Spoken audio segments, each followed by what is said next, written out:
Blog Talk Radio. Here we go.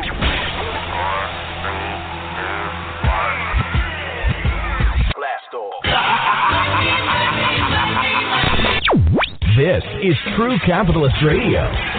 True Capitalist Radio. I am your host, the man they call Ghost. The badass of business. Give him capitalism or give him death. That's it. Period.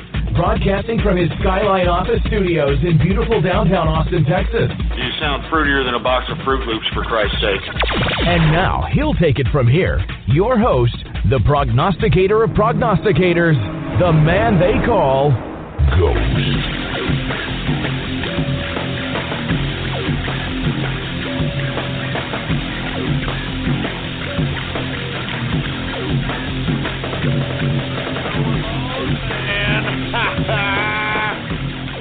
Hope everybody had a very, very good Christmas weekend, folks. I know I did.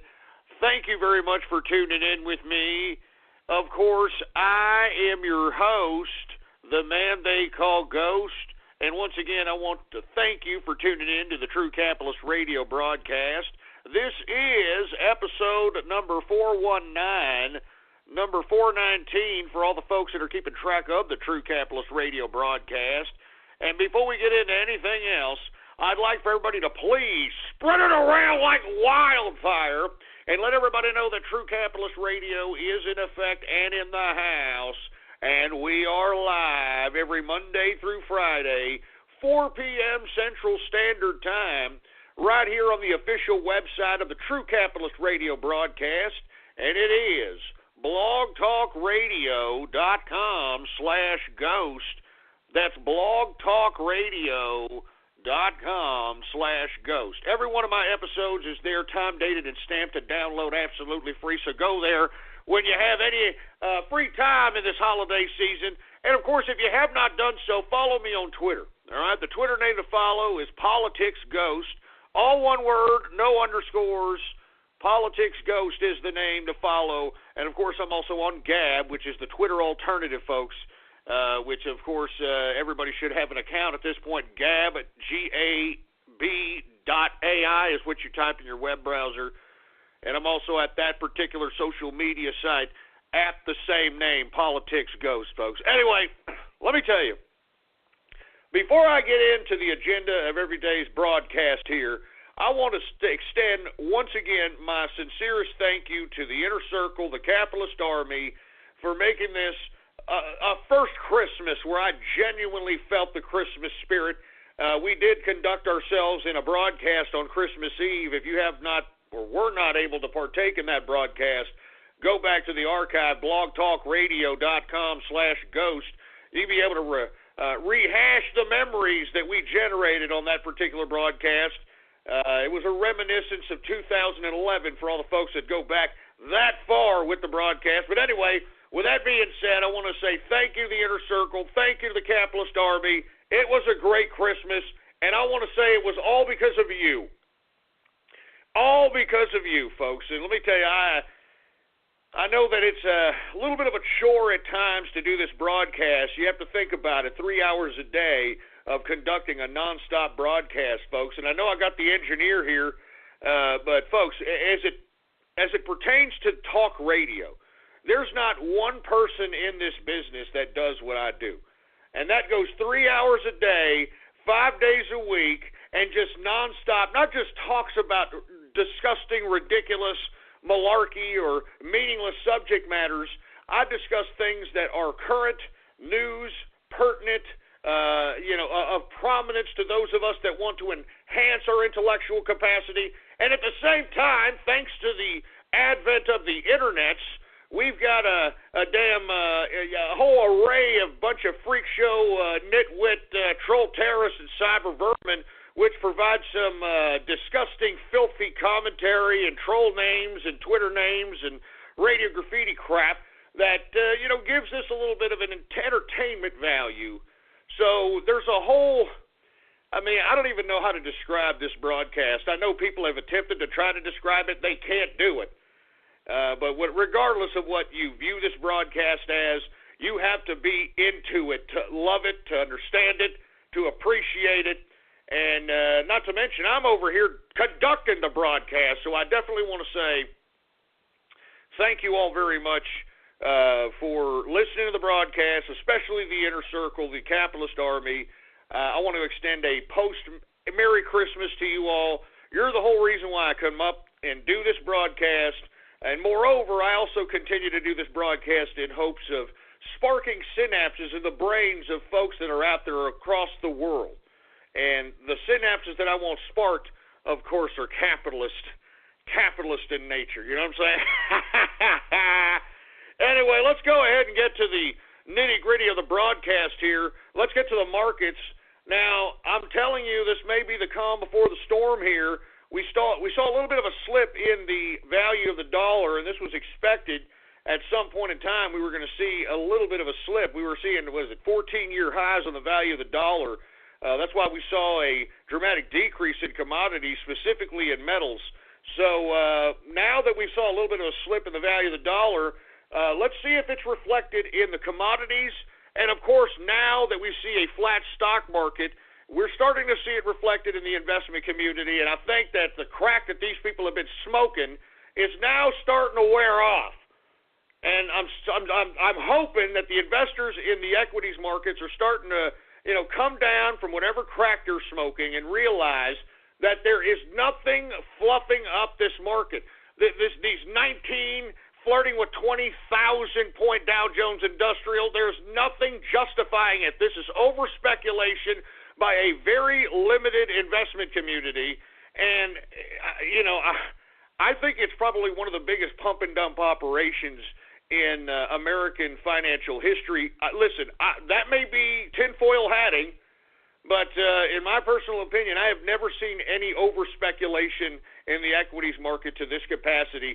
The book value of the Dow Jones Industrials, in my opinion, folks, and this is a guesstimation based upon the true asset base of the companies that comprise the Dow Jones Industrials. It also comprises the future forecasts and the current profit outlook of these companies. I personally believe that the Dow Jones Industrials book value is somewhere between the range of 10 to 12,000 points. Where are we getting these 19,000, 20,000 points? Over speculation. And in my personal opinion, I think there's an element of collusion here because there's not that many investors in the investment community. As I've stated, folks, the people that are dominating these markets are the fund managers, the mutual fund managers, the hedge fund managers, the big players on Wall Street, all the big banks, the investment firms, people that control people's retirement funds, the 401k managers. These are the people that are out here controlling the markets. There is no independent investors. And to be honest with you, for the independent investor that wants to go into the market, as I stated, I would hold off.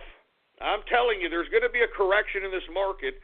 And let me tell you, I mean, you really can't predict it because it's up to these assholes that are dominating the market at this point in time. These hedge fund, mutual fund, all these managers, it's up to them.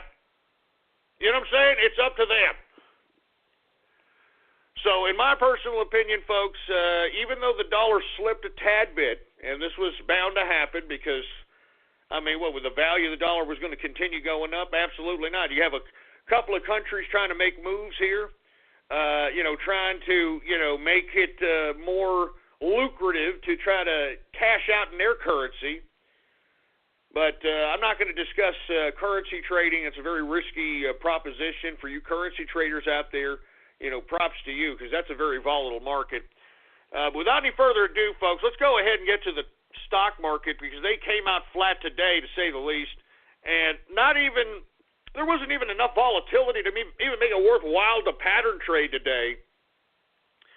And if you did find something, it wasn't what you usually see. I'm telling you this right now. This is a calm before the storm. I don't like the way the markets are looking at this point in time. That's why you're seeing such erratic, flat, not knowing what the hell to do type of activity in the charts. If you take a look at the charts of the intraday on the Dow, S&P, and the NASDAQ, it's just a lot of uncertainty, man. I mean, they don't know what to do. I don't blame them. I don't blame them that they don't know what to do because they're the ones if you want my personal opinion, you got a lot of young kids now that are out there in Wall Street that, got some,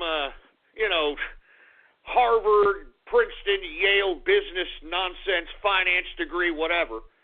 And traditional finance has gone completely out the window. And in my personal opinion, and let me tell you, I've never been a bear investor in my life, all right? I've always been a market bull, believe me. But right now is not something to be bullish about. There is nothing, I can't repeat this anymore. Listen, there's nothing justifying this.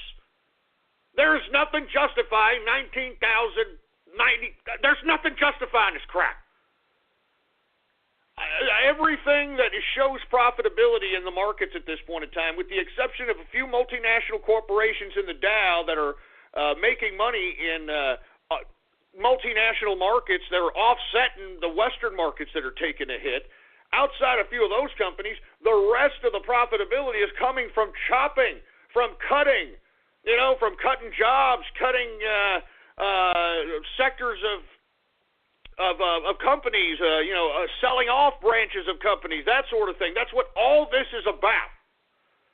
There is no sustainable growth at this point in time. Now, listen, we may see something different once we start seeing the revamping of the tax code when Donald Trump is sworn in as president, when the tax code is readjusted, when we start seeing the full impact of the interest rates that are planned for 2017, and they just added another one, so there's going to be 4 interest rate hikes in 2017, and I think that people need to be aware of that. I think people need to be aware of the fact that there's a lot of these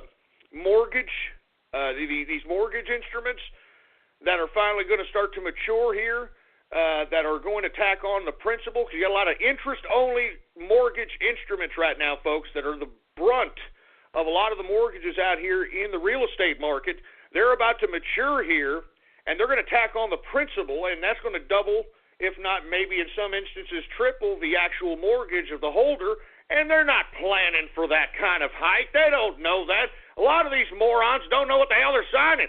That's why you had that supposed subprime mortgage crisis back in 2008 and 2009. It's the same crap, different plate, folks. Good God. Good God. Anyway, let me get to the markets here. I'm just trying to tell people why I'm suggesting what I'm suggesting. I hate these assholes on the business channels. They say, well, I don't like the way to market, and then they give you some economic garbage that, only a bookworm that punches numbers and is a bean counter that actually cares about this kind of crap will actually interpret and figure out. I'm telling you the straight business dope. I'm telling you the bottom line in a language that everybody can understand. There is nothing justifying these inflated index composites, man. Start the new year with the latest and greatest phones from Sprint. For a limited time, be the first to get the hot new LG V20 phone and save 50% off instantly. That's over $350 in savings.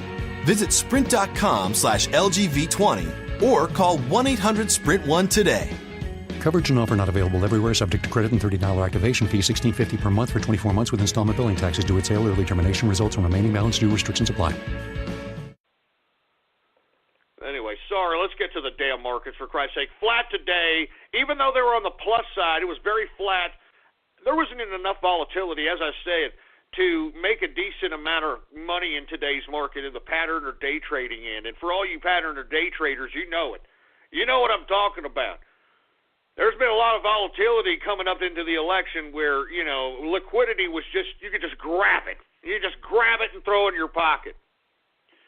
It's a little harder this coming time around, folks, because of the uncertainty on a lot of different factors. Like I said, the interest rate hikes in 2017, the revamping of the tax code, what Donald Trump is going to do as far as cutting regulations, the implications of him potentially cutting a lot of bureaucratic infrastructure within the bureaucracy of United States government, the opening of the oil production and energy production in America. So with all due respect, in my opinion, I think that there's a lot of things that could affect these markets, and that's what the investors are waiting for. And let me tell you, I would not be holding anything going into 2017, in my opinion. This is just my opinion, but to each their own. I'm just saying, all right? I mean, it's better to just kind of play it safe at this point in time. If you haven't been holding something for more than 10 years plus, then I would get rid of it. I'd dump it, and then once the damn contraction happens, you start going in. As I stated, folks, that's where wealth is generated in these equities markets. I mean, that's where you hear these billion-dollar traders, traders that are worth hundreds of millions of dollars. Where they get their wealth, first of all, is they go through the bull market and gain liquidity through pattern trading or short-term trading, maintain that liquidity in a cash reserve, and when the contraction happens in the market, they have such a cash reserve that they just go in the market when everybody's leaving. I mean, this is how Warren Buffett made his cash. I mean, made his billions of dollars. Every time somebody goes out of the market, I mean, the whole market is going out, that's when you start going in. Buy low, sell high. And the reason Buffett was so successful was because when everybody was going out during the contractions, and you could take a look at all the contractions since he's been investing in the market since the early 50s. This man has taken advantage of every contraction, has had enough liquidity to go into the markets when this man has seen the contraction. When everybody's leaving, this guy is sitting on enough liquidity to just go in, gobble up blue chips, gobble up high dividend stocks, and this is how you make money. This is how wealth is generated. And that's why I'm trying to advise people now. I think that cash is king. I think that everybody needs to be sitting on as much cash as possible, or hold a commodity or some kind of valued product or some kind of a valued material in which you can exchange for liquid that is not going to devalue, if not hopefully increase in value, because that's what you want as it pertains to a contraction in the damn stock market. And I personally believe it's going to happen here in 2017 at some point. It's hard to calculate at this point in time. It used to be very easy because when you have a whole bunch of people in the investment community, they tend to react kind of on a reactionary basis. So, if back in the 90s, everybody was investing back in the 90s. So, like, let's say I was investing and then I sold off because I had a speculation of something. And I told, my investment friends that, hey, I sold off this and I sold off that. It was very reactionary.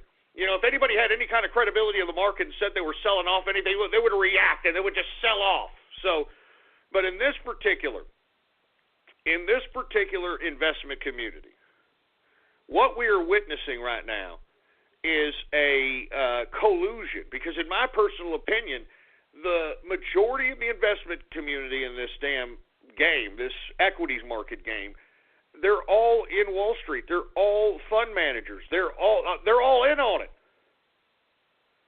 So it's up to them when they decide that they're just going to go ahead and pull the plug and start selling off. And that's what I'm waiting for. I'm waiting for that at this point in time. It's up to them. It's up to the big fund managers. It's up to the hedge fund, the mutual funds, the 401k managers, the retirement fund managers. It's up to them to start pulling the plug. And not to mention just them. All right? Not to mention just them. We've got these now, these autonomous robot traders. Have you heard about this, folks? In which you can buy yourself an algorithm in which a machine can be connected to the market and autonomously trade on its own. And they literally conduct thousands of trades a minute. I mean, the algorithms are so fast. Now, the kind of pattern trading in which these autonomous computers conduct these trades are at a rapid pace, at such a rapid rate, that they literally buy and sell stocks in as fast as a millisecond in some instances, just so that they can get a potential fraction of a cent profit, so that they can accumulate these fractions of a cent profits because they're conducting thousands of trades a minute. So you take all those fractions of a penny that have been accumulated through those trades, those thousands of trades a minute, you take a look at how many minutes are in an hour, you take a look at how many hours are in a trading day, all of a sudden those fractions of cents turn into thousands of dollars at the end of the night, or at the end of the day's session, I should say. You know what I mean? So that's all I'm saying. That's all I'm saying, folks. These are the people that are right now conducting themselves in the market. These are the participants in the investment community right now. And we need to bring back the independent investor, folks. I hope that's what Donald Trump brings back, the independent investor. Anyway, let's get to the Dow Jones Industrial. Once again, it is up today 14.93 points, a percentage increase of 0.07%, closing out the Dow at 19,933.81 points for the Dow Jones Industrial. I mean, it's... Okay. I mean, if you believe that is a legitimate book price for this Dow Jones Industrial, you're a fool. As I suggested, the book price on this index is at least 10 to 12,000 at best. 10 to 12,000 at best, book value. I mean, there's no. Let me tell you, when we contract from the flirting of 20,000 points, we're never going to see 20,000 points for another decade. I guarantee it, because. I mean, I don't know. Maybe we will. I don't know. I don't know where the investment community is going anymore. Maybe this is the new finance. You know, maybe I don't know. I have no idea. But regardless, the next contraction, I'm sitting on so much liquid. I'm ready to go in. I'm going to generate lots of wealth in this next contraction, baby. And I hope that you are too. Remember, blue chip stocks, dividend stocks on the cheap. Hold those sons of bitches long term. You're in the money for a long period of time, baby. You have net worth. You own, baby. You own. Anyway, let's get to the S&P 500. S&P 500 up modestly today. Once again, even though they're up, it's flat. It's flat today. Take a look at the whole chart, the intraday chart on this, on any of the composites, man, any of the indexes. I mean, it's just flat. There's no activity. There's no kind of volatility to be able to gain some liquidity or any kind of pattern or day trade level. Calm before the storm, in my opinion. Anyway, S&P up 2.83 points, a percentage increase of 0.13%, closing out the S&P at 2,263.79 points for the S&P 500. Let's get to the NASDAQ. The NASDAQ is up today 15.27 points, a percentage increase of 0.28%, closing out the NASDAQ at 5,462.69 points for the NASDAQ composite. All right, now once again, I think that each and every one of these indexes are way inflated, especially the NASDAQ, if you want my personal opinion. The NASDAQ is just so overly inflated, it's disgusting.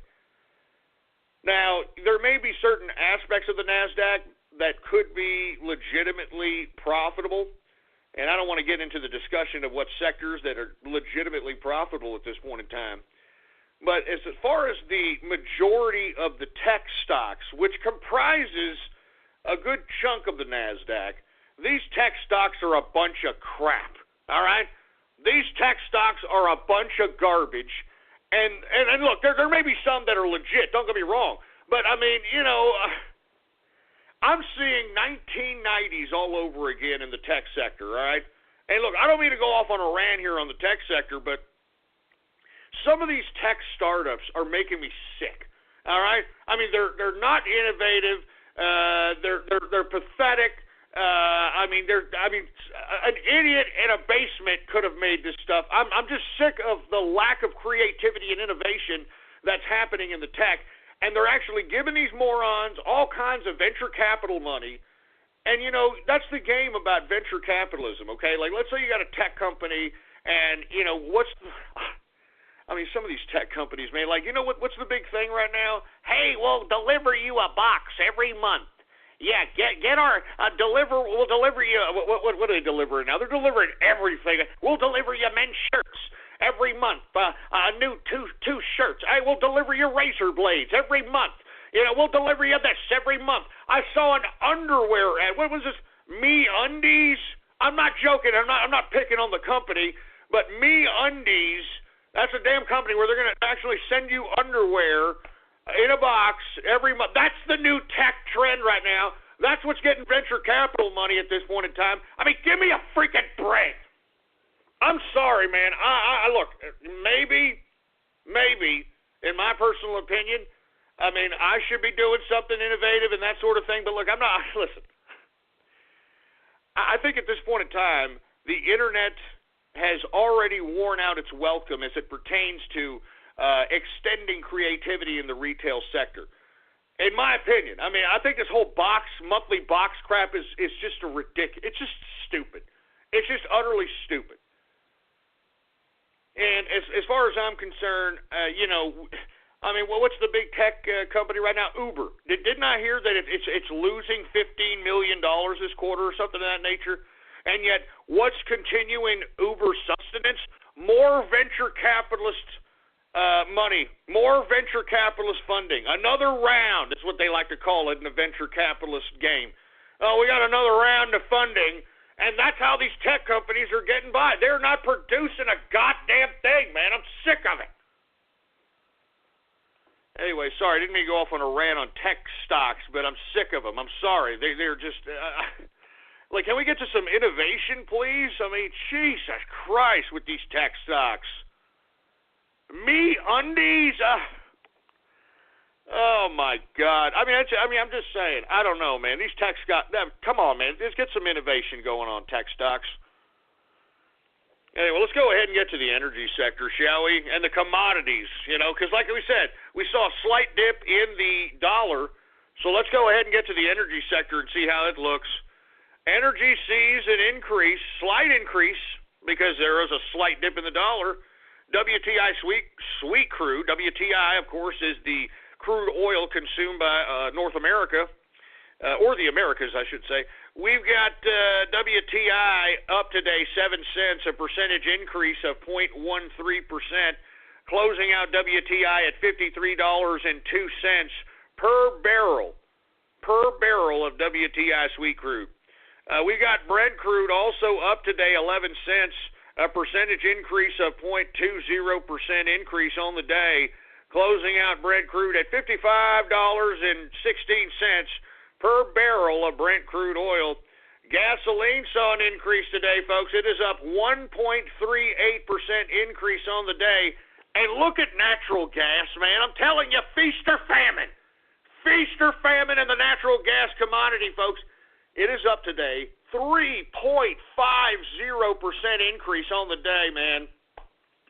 I mean, what was it about? Someday last week, we announced that one day it was up, 9 and change percent? I mean, I want a piece of that, man. I don't follow natural gas very much. I'm sorry.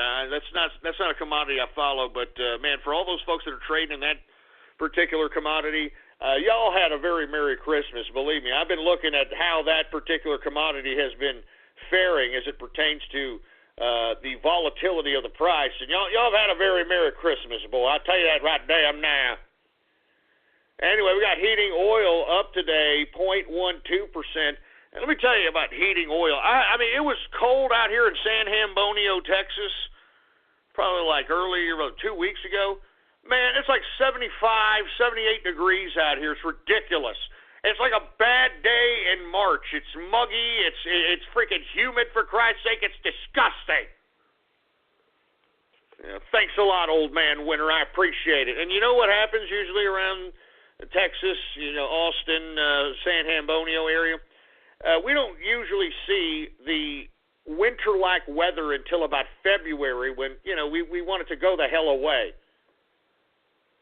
Anyway, folks, let's continue going. Let's get to the metals, shall we? The metals! Let's get to the goddamn metals!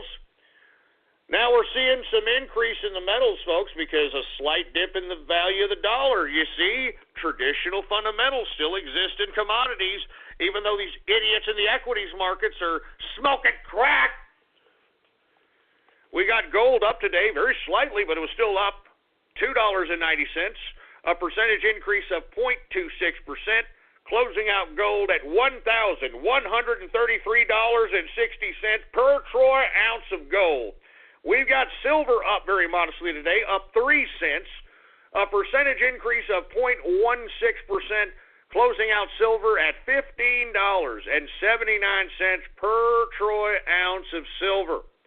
We've got copper down today, ironically. Copper is down 0.82%, and platinum is seeing a decrease, folks. Platinum is down 1.52% decrease on the day for platinum. Who buys platinum anymore, for Christ's sake, man? You know what I'm saying? Anyway, let's get to the agriculture, shall we?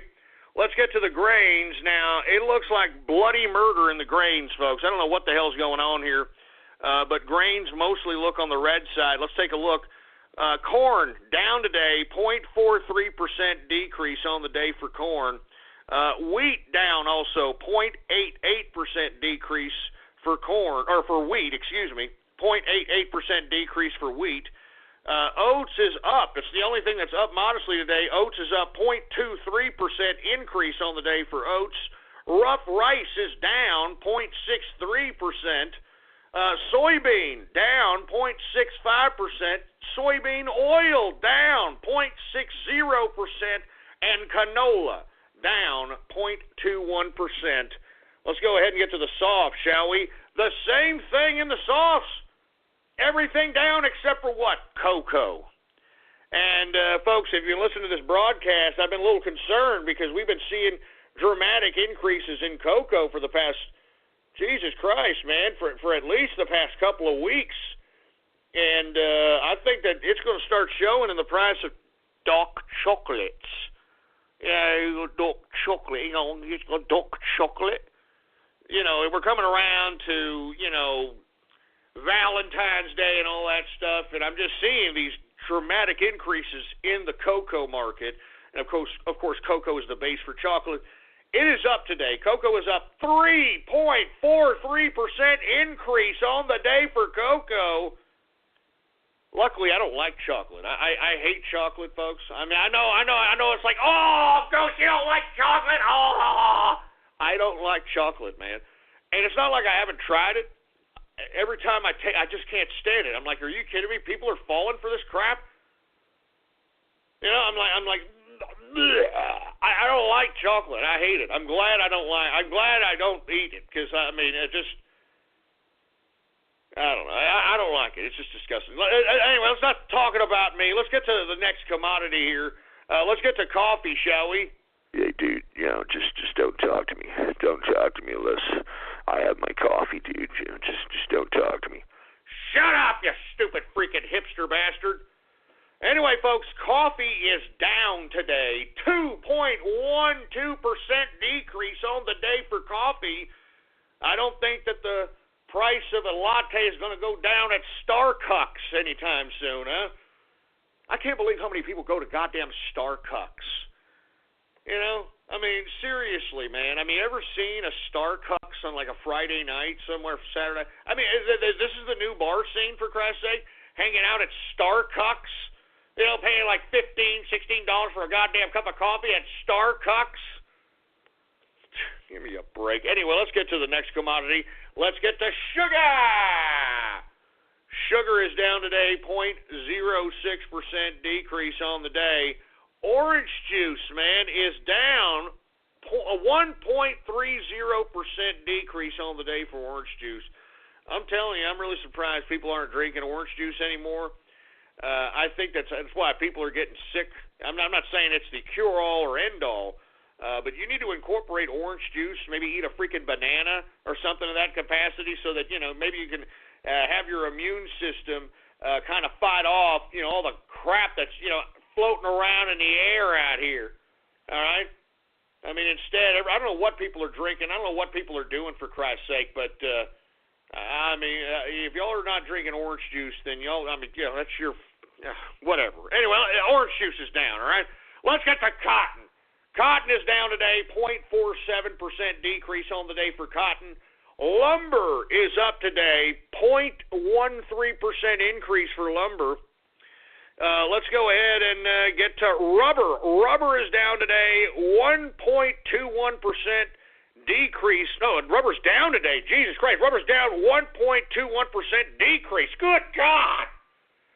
I guess everybody already used the prophylactics during the holidays. Remember, folks, we saw dramatic increases right before the Christmas holiday in rubber, and I don't know what the hell is going on. Let's get to ethanol. Ethanol is down today, 1.04% decrease on the day for ethanol. Let's get to livestock, shall we? Now, we're seeing dramatic decreases in livestock, folks. I don't know what's going on here. I guess everybody in the commodities market in this sector are thinking, hey, everybody already had their Christmas dinner. Everybody already had their Thanksgiving dinner. People are already fat in the ass, so they're not going to go out and buy live cattle. They're not going to go out and buy lean hogs. They're not going to buy these commodities. In my personal opinion, I guess that that's why we're seeing decreases here. I mean, and look, I like it. I don't know about you folks. I like it. I want to see cheaper steaks. I want to see cheaper ham bones. I mean, that's what I'm talking about. But anyway, live cattle is down today, 0.43% decrease for live cattle. Cattle feeder is also down today, 0.37% decrease on the day. And folks, lean hogs, finally, people are starting to take profits after the dramatic increase. I mean, it's been a gradual increase after increase after increase in the lean hog market, just as I predicted. But now they're taking profits, folks. Lean hogs are down, 2.36% decrease on the day for lean hog. And before I say anything else, before I end the markets, people have been asking me, why has Bitcoin increased in value dramatically? Well, there's two reasons for that, folks. First and foremost, you've got India trying to turn its society into a cashless society. They're literally trying to eliminate cash. So you've got all those folks in that market going right into the Bitcoin market because they're not going to necessarily trust the Indian infrastructure to properly, I guess, hold their digitized wealth, because that's exactly what's going to happen when you eliminate cash. Venezuela is also going to that capacity because, well, you know, they've literally printed out so much money, it's gone into oblivion. And literally, there's a trend going on in the world today in which they are trying to eliminate cash. And you've got a lot of folks saying, hey, if they're going to eliminate cash, I got to put my capital somewhere, and I want to put it in a currency. I don't trust, you know, whatever the hell kind of digital infrastructure that my country, whether if you're an Indian, you know, from India, I don't trust the infrastructure of my country to hold my wealth. So I'm going Bitcoin, I'm going gold, I'm going equities, I'm going, you know, commodities, I'm buying businesses. I mean, this is how it's working, and this is why you've been seeing this increase in the Bitcoin value. It has literally gone from about 500 to about 800 and change here within the past 3 weeks. And the reason is because people are trying to go cashless, and I think that's the wrong way to go. I think that we need to have tangible cash for everybody to continuously spend. I mean, that's what makes the world go round. We cannot just go and oblige a cashless society. There's no freaking way we can do that. So in my personal opinion, well, screw my personal opinion. I wanted to say that's why the Bitcoin price has increased. And secondly, in my personal opinion, we as capitalists should never advocate the abolishment of cash. Because abolishing cash, folks, it eliminates the opportunity for people at the low-end scale of the socioeconomic strata, the PO. It excludes them the opportunity to be able to, whatever it takes. You know, out here in San Hambonio, you had everybody and their mother selling tamales out here.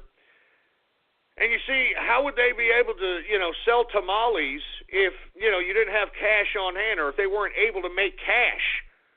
You know, I mean, that's income that they can get that they weren't expecting, that they put, you know, their time, effort, and energy into producing a product to obtain. I'm just saying, folks, I mean, we cannot eliminate cash. You eliminate cash, you hurt the low-end socioeconomic strata. You eliminate cash, you ruin the poor in any society.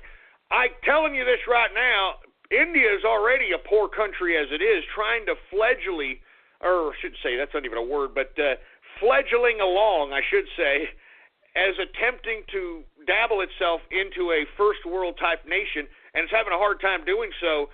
And I think by ridding its country of tangible cash, I think we're going to see a lot more poverty in India, in my personal opinion. That's why you're seeing Indians move here. They're moving all over the world because they're selling their academic, mathematic, or physicianry prowess to another country because they read the writing on the wall in India, and I don't blame these Indians trying to leave their countries, man. I mean, getting rid of cash, come on, Marty, that's horrible. Horrible leadership. Horrible leadership. Anyway, folks, that, my friends, is the markets for your ass. All right, I hope you all had a great Christmas. It was a Donald Trump Christmas, you know what I'm saying? I mean, I don't know about you folks, but I was out there Christmas shopping even until the last minute, and I was looking in the faces, and I could see optimism. I could see cracks of smiles in people's faces. I haven't seen this in a long time, folks, and let me tell you, I've been broadcasting my observations about how I view the public since 2008. I have never seen people more optimistic. I have never seen people more jovial about the holiday season here, especially the Christmas spirit. I mean, look at yours truly over here. I was in the Christmas spirit. I always hated Christmas. And let me tell you, it had a lot to do, obviously, with the inner circle and the capitalist army. And I was out there giving out Christmas cards to these folks. And it's the first time I've given out Christmas cards, like I said, in 15-plus years. And as I tweeted on my Twitter account, this is the first Christmas that I actually felt genuinely the Christmas spirit. And I don't know if you heard or listened to us on the Christmas Eve broadcast. I was giddy. I was feeling the Christmas spirit. I don't know about you folks, but I was feeling the Christmas spirit. And I'd like to liken it to the first Trump Christmas. Because I cannot wait, folks. I'm serious when I say this. I cannot wait for Donald Trump to be sworn in as president. I cannot wait for this man to make tax code that is more generous to the business. I'm telling you this right now. I've got businesses in place. I'm ready to grow. I'm ready to expand my brick-mortar businesses. I'm just waiting for the taxes to come down appropriately. You understand what I'm saying? I hope that he does what he says he does in the tax end. I hope he opens up the energy production capacity of this country so that not only will we bring down the cost of gasoline and energy in our homes, but we will become producers of energy on the world market and rock the world, rock OPEC, rock all those other oil-producing countries when we undercut their asses because we've got an abundance amount of oil reserves in our homeland out here. I'm telling you, I'm looking forward to Donald Trump's America. I cannot wait. And I said this, and look, I hate to rub it in the faces of the folks that listen to me, that were rubbing it in my face back in 2011, 2012. They were rubbing it in my face like, yeah, Ghost, you keep paying your taxes, baby. I'm getting my EBT card, baby.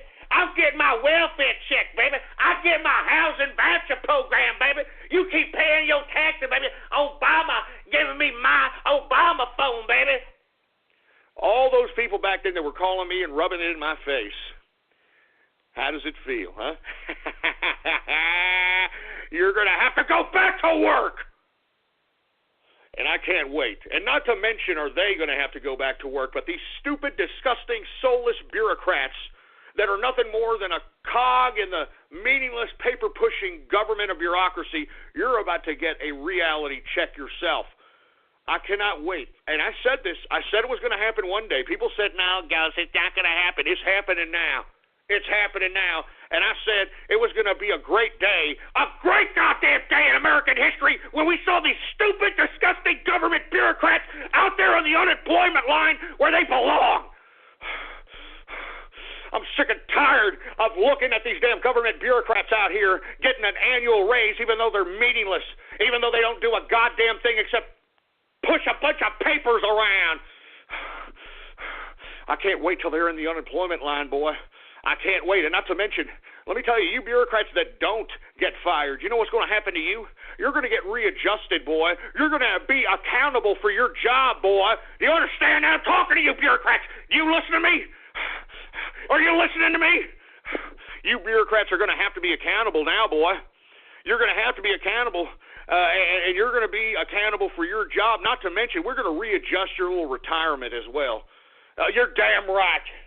You're damn right. We were going to readjust your retirement so that you dumbass bureaucrats don't have this long-term 30-year job of paper pushing, and then at the end of your paper pushing 30-year meaningless job, the government is forced to just pay for your stupid, meaningless gas bag ass until you croak. Because, it's my retirement. Just shove it up your ass.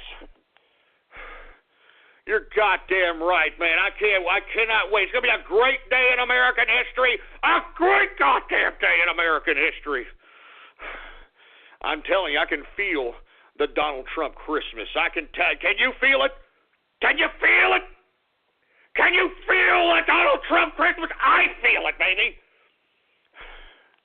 I feel it. Let me calm my ass down here, folks. I know that there's people listening in and are maybe a little shocked at what I'm saying. But let me tell you something right now. I said this was going to happen. Go back in the archive, blogtalkradio.com/ghost. Go back to 2008, 2009, 2010, 2011, 2012. Go back to those years. I said this was going to happen when everybody was laughing at me. When everybody was like, Ghost, no, we're in power now. You know, when I had people, calling me up, yeah, Ghost, we president now, baby. We president now. So you keep paying your motherfucking taxes, baby, and I'm going to get my EBT. I'm going to get more kids, baby. You understand? And you can't stop me from getting my EBT. You can't stop me from getting my housing voucher program. You can't stop me, baby, because of my kids, baby. Obama's doing it for my kids, baby, doing it for my kids. Let me tell you, it's all going to come back around to you now. You're going to have to go back to work, and that's all there is to it. There's no ifs, ands, or buts about it. You're going to have to go back to work. Woo! Oh, man, I'm telling you. I told you. I didn't I tell you? Didn't I tell you this was going to happen? Anyway, folks, let me calm my ass down. I got Mrs. Ghost looking at me, asking me if I'm all right. I'm all right. Anyway, if you hear anything in the background, it's Mrs. Ghost. She's out there doing her job, cleaning the kitchen, cleaning the house, that sort of thing. So if you happen to hear that, that's Mrs. Ghost there. Anyway, folks, I'm sorry for going off keister here, but the bottom line is that I'm obviously optimistic because it's not only a Donald Trump president. It's not just about Donald Trump. It's about the capitalist revolution that is manifested in the Trump presidency. I mean, look at who he is putting in as his cabinet. He is putting in nothing but unadulterated capitalists, boy. Do you understand that? Because this is a capitalist revolution. We took state power. The capitalists took state power. This government is ours. It belongs to us now. And that's why you got all these little nitwits crying, pissing, and moaning because they know that they're not going to have their hand out anymore and going to have Big Brother government, throw out there and give them more goddamn money. Hey, Big Brother government is not going to give you any more money in Donald Trump's administration, boy. So get your hand out of my pocket. Get your hand out of my pocket. Oh, my God. Anyway, folks, without any further ado, let's go ahead and get to some goddamn Twitter shout-outs.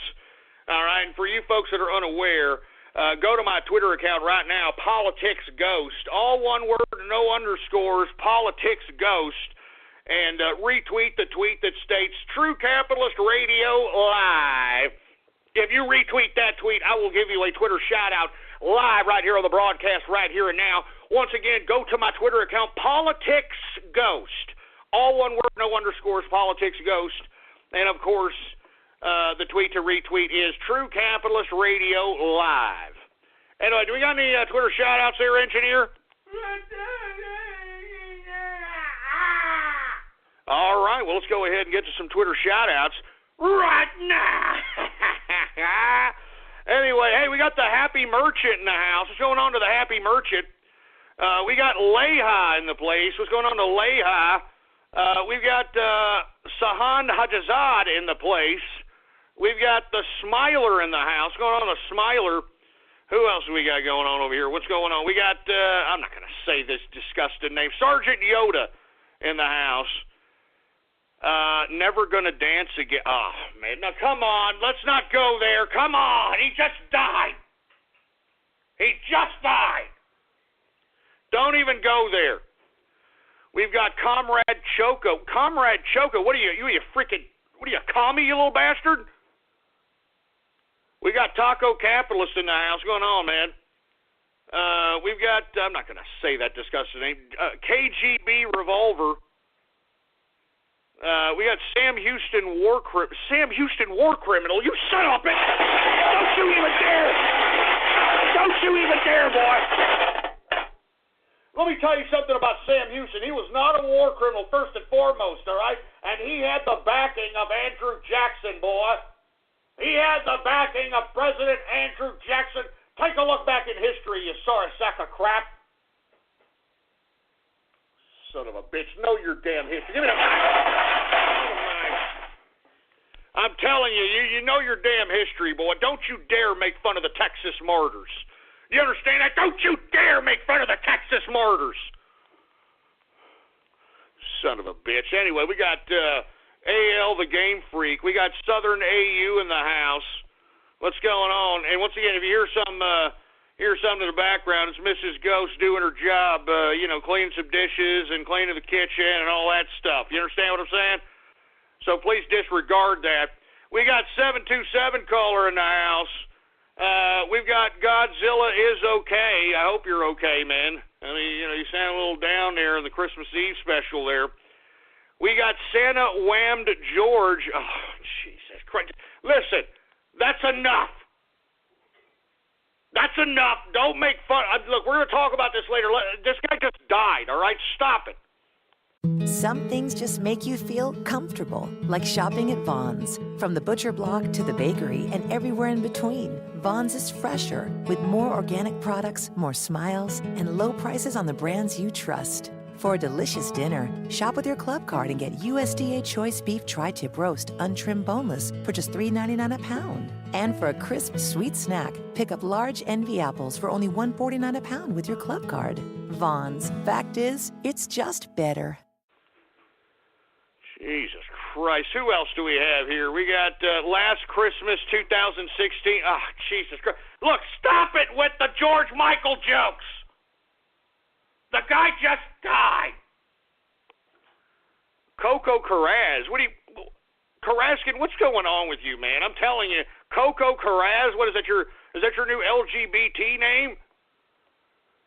Oh, my God. Breathless Whisper. I mean, look, leave George Michael alone, man. Leave George Michael alone. Man just died here. He died on Christmas, for heaven's sake, man.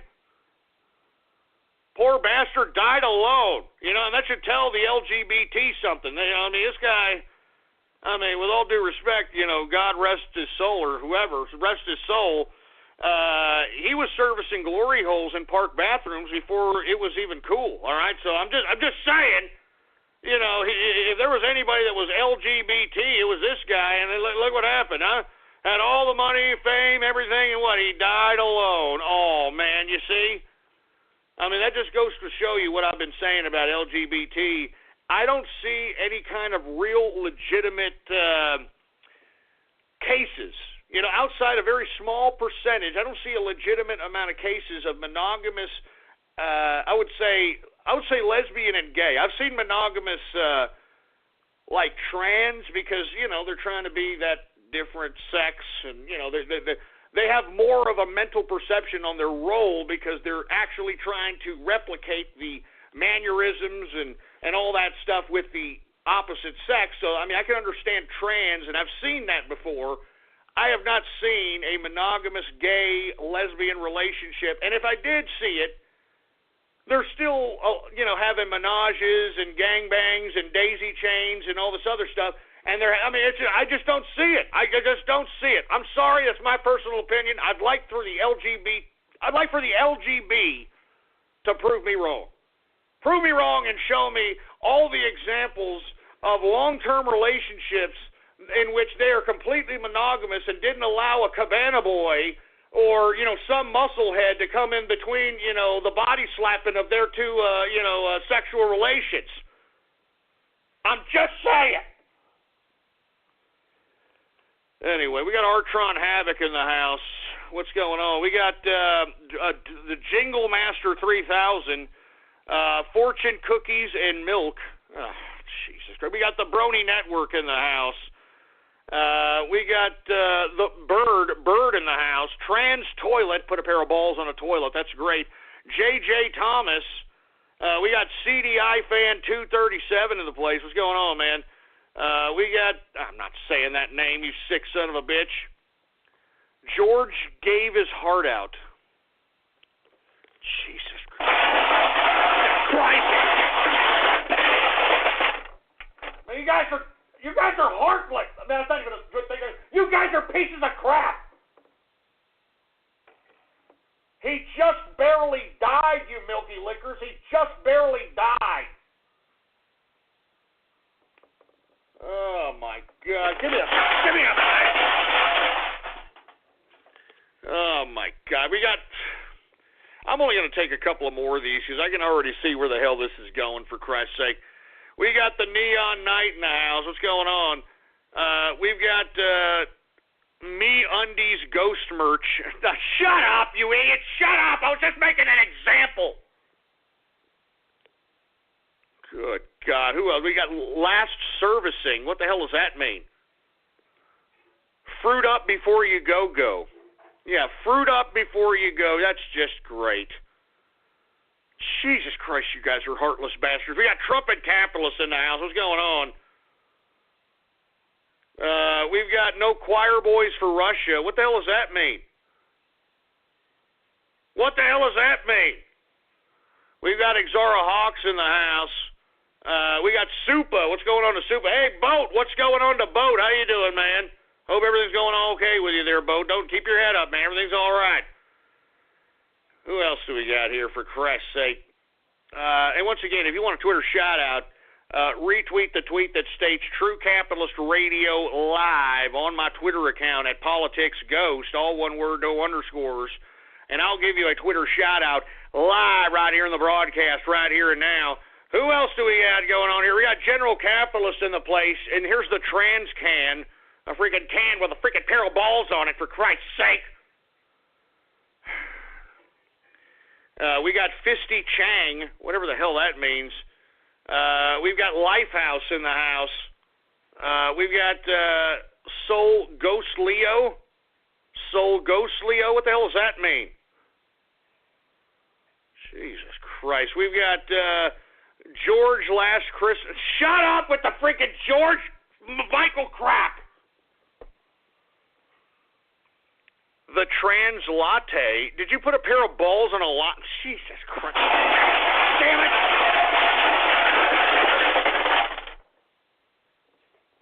Shove it up your ass, man. Enough of the goddamn ridiculousness of over George Michael, man. This guy just barely died.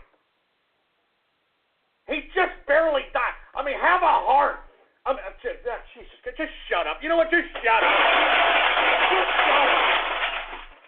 Just shut up. Jesus Christ. We got Dorito Burrito in the house. We got Ward 24 in the place. Dark DMT in the house. What's going on to Corey? What's going on, man? Good to see you. Jesus Christ. Who else do we have going on over here? I can't believe some of these people that are freaking tweeting up, having no remorse over, George Michael's unfortunate demise. Jesus Christ. We got Ann and the Wizard. What's going on? We've got, I'm not saying that stupid name. Shut up! We've got Gave His Heart. I'm telling you, you guys are really pissing me off. I'm not joking. You guys are really pissing me off. I'm not joking around. Stop it with the George Michael jokes, all right? We're going to talk about George Michael in a bit, all right? We're going to have a little bit of a talk about it. Just shut up. We got Scarlet Moon in the house. Here's some more goddamn George Michael crap, man. Good God, man. We got Raiden Snake. What's going on? And hey, Raiden, what the hell was that on Christmas Eve? What kind of an X-rated, disgusting crap was that? And there's Ghost Real Estate and some rundown house in the profile picture. Yeah, really funny, you asshole. We got Clown Car Uterus. Oh, Jesus Christ. Dr. Bristle in the house. I'm only going to take a couple more of these because, as I stated, I mean, you could see these people that just want to rub it in that George Michael, something happened to this man, and, you know, I mean, at first when George Michaels died, I thought that maybe he got the AIDS. But then I heard it was a heart thing, so I don't know. We got Adrian Rolls. What's going on, man? Good memeing, by the way. We've got Garden of Your Mind. What the hell does that mean? What the hell does that mean? We've got Digest Grass Feast. What the hell is that? What the hell kind of sick crap is this? Oh my God. I'm not going to say anymore. These people are getting sick. I mean, look at this asshole over here. George Michaels has no heart. You know, George Michael heartbreak. You know, I mean, come on, man. I mean, listen, that's enough. That's really enough. Listen, we're now in the second hour of the True Capitalist Radio broadcast. And, of course, I am your host, the man they call Ghost. And once again, folks, I want to thank everybody for tuning in with me. Before we get into anything else, please add to your favorites or bookmark the official website of the True Capitalist Radio Show. It is blogtalkradio.com/ghost. That's blogtalkradio.com/ghost. And, of course, if you have not done so already, I mean, good God, go ahead and do it now. Follow me on Twitter, folks. The Twitter name to follow is PoliticsGhost. All one word, no underscores. PoliticsGhost is the name to follow, all right? Anyway, we got That's Mimi in the house. I'm going to continue to do a couple of more of these, and that's it. All right, that's it. Cash and Rations, whatever the hell that means, for Christ's sake. Who else do we have? We got Lucifer in the house. We've got Jesus Christ with these sick ass names. Once again, if you want a Twitter shout out, all you got to do is go to my Twitter account, retweet the tweet that states True Capitalist Radio Live. Retweet that tweet. I'll give you a Twitter shout out live right here on the broadcast right here and now. That's how we make this show a little bit interactive. All right, that's how we do it. That's how we do it around these parts, dear boy. Anyway, we got Dorito Burrito. We got Ban Tweely Atkins. Oh, Ban Tweely Atkins.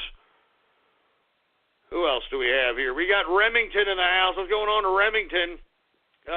We've got Ryu. Ayukin. Tiger, uppercut. Anyway, let's continue going, folks. I'm only going to take a few more of these, then we're going to go ahead and move on with the agenda of the broadcast here.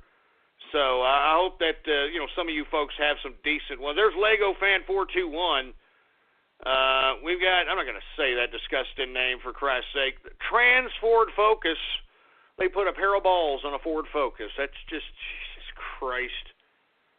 Oh, my God, man. We got Heart Goes Out to George Michael.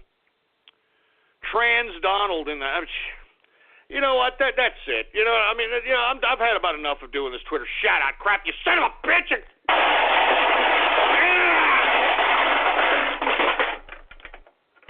You can never give my show any kind of respect. You know what I'm talking about? You can't give my show respect on Christmas Eve. You can't give my show respect on the 600th edition. You can't do crap.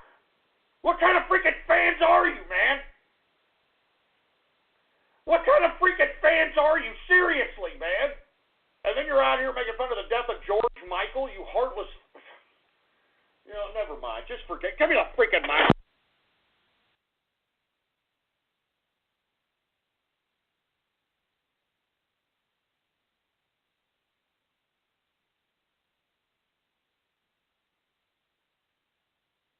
Oh, my God. Am I on the air, engineer? What the hell just happened? Oh, my God. Listen, folks, if you heard some dead air here for about 30 seconds, my apologies here. I mean, I just unfortunately got a disconnection from the mic. I got so pissed off because of you goddamn troll terrorists and cyber vermin. I almost broke my damn mic. I almost broke my damn mic. You see, you see what you people make me do? You see the kind of lengths, the anger in which you people... Anyway, I'm going to get on with the broadcast, folks. Look, my apologies for the whole disconnect. These people are just pissing me off. Let's get to some freaking news here, all right? I'm just, screw you troll terrorists and cyber vermin. I'm not going to let you people get to me. You already got to me on Christmas Eve, so screw you bastards. Anyway, where the hell was I, engineer? All right, I was talking a little bit about a Donald Trump Christmas. Let's go ahead and talk about what Obama has been doing here while we've been celebrating Christmas and Santa Claus and, getting stuffed up with all kinds of food. Obama has quietly signed in the Counter Disinformation and Propaganda Act into law under the guise of the NDAA 2017 bill. And for you folks that are unaware, it is supposed to combat quote-unquote fake news. So we now have a de facto ministry of truth at this point in time. That's why Facebook and all these other oligarchs within the tech industry started putting into play people like Snopes, PolitiFact, and all these other stupid fact-checking organizations into positions where they become the supra-authority on what is truth and what is not truth. And I think this is very, very dangerous. And this is a very dangerous precedent that is being set by our government. And this is another parting shot by this disgusting, despicable, anti-American mulatto that the morons in this country elected president not once but twice. This man has done more to destroy this country within the past 3 weeks than in any other time in his freaking presidency. All right? Excluding the time that he exchanged those Guantanamo terrorists who like to behead heads and be photographed with them from Guantanamo in exchange for that ridiculous traitor bastard that should be executed, Bergdahl, from Afghanistan, and excluding the Iranian nuclear deal. The past 3 weeks have been the most disastrous ever for America. He has already gotten rid of the 9/11 registry, in which it gives a certain list of people that have a propensity to have a la snack bar situation from being monitored by the goddamn government. He already disbanded that whole 9/11 database. So now we no longer have any ability to be able to see what kind of wild Jehudis we got up in our goddamn freaking in our freaking country out here thanks to this bastard. And on top of which, folks, this guy is, with this signing of the NDAA and the signing of this, and it got slipped into the NDAA bill, this Countering Disinformation and Propaganda Act. This is going to be the de facto ministry of truth, folks. So what they're going to do, and the law is very vague in this capacity. All they've got to do is claim that you are fake news and basically suggest that your motives of fake news have to do with a foreign government or a foreign entity.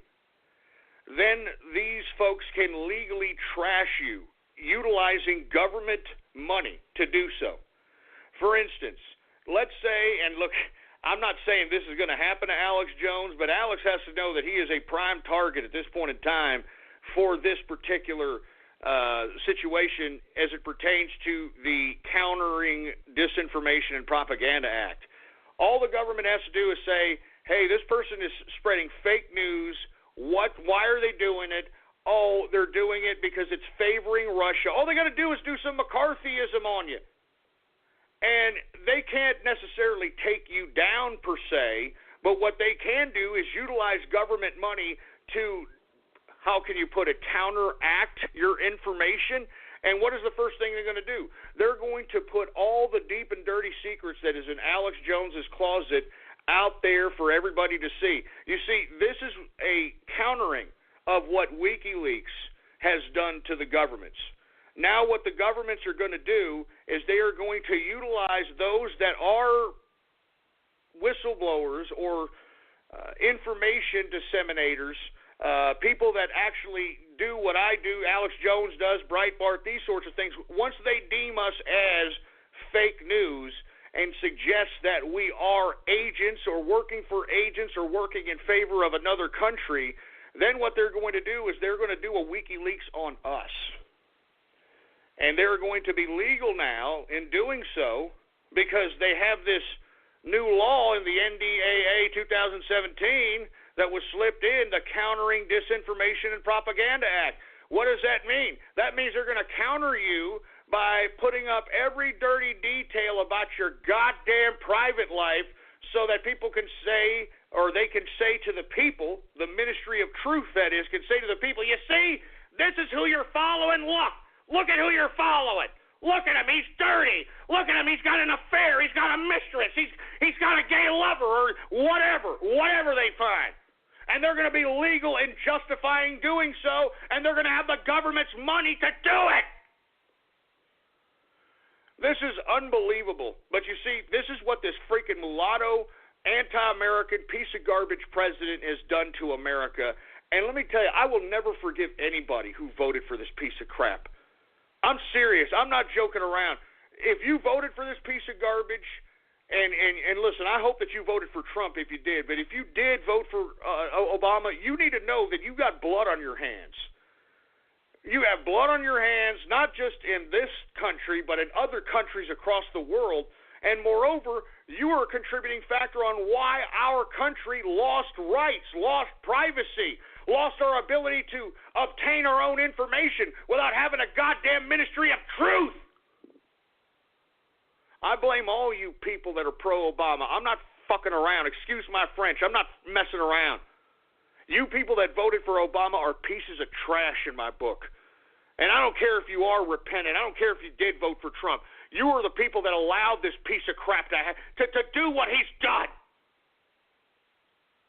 I'm not kidding. And listen, I know you could be like, I didn't know, Ghost. I was stupid. I didn't know. Hey, then you got goofed, and you need to reevaluate your life and how you view things and how your perspective is, just like the burn victims did when they realized that Bernie Sanders was an unadulterated fraud. I mean, you people need to stop getting so enamored with people that say a bunch of crap. Anybody can say anything, morons.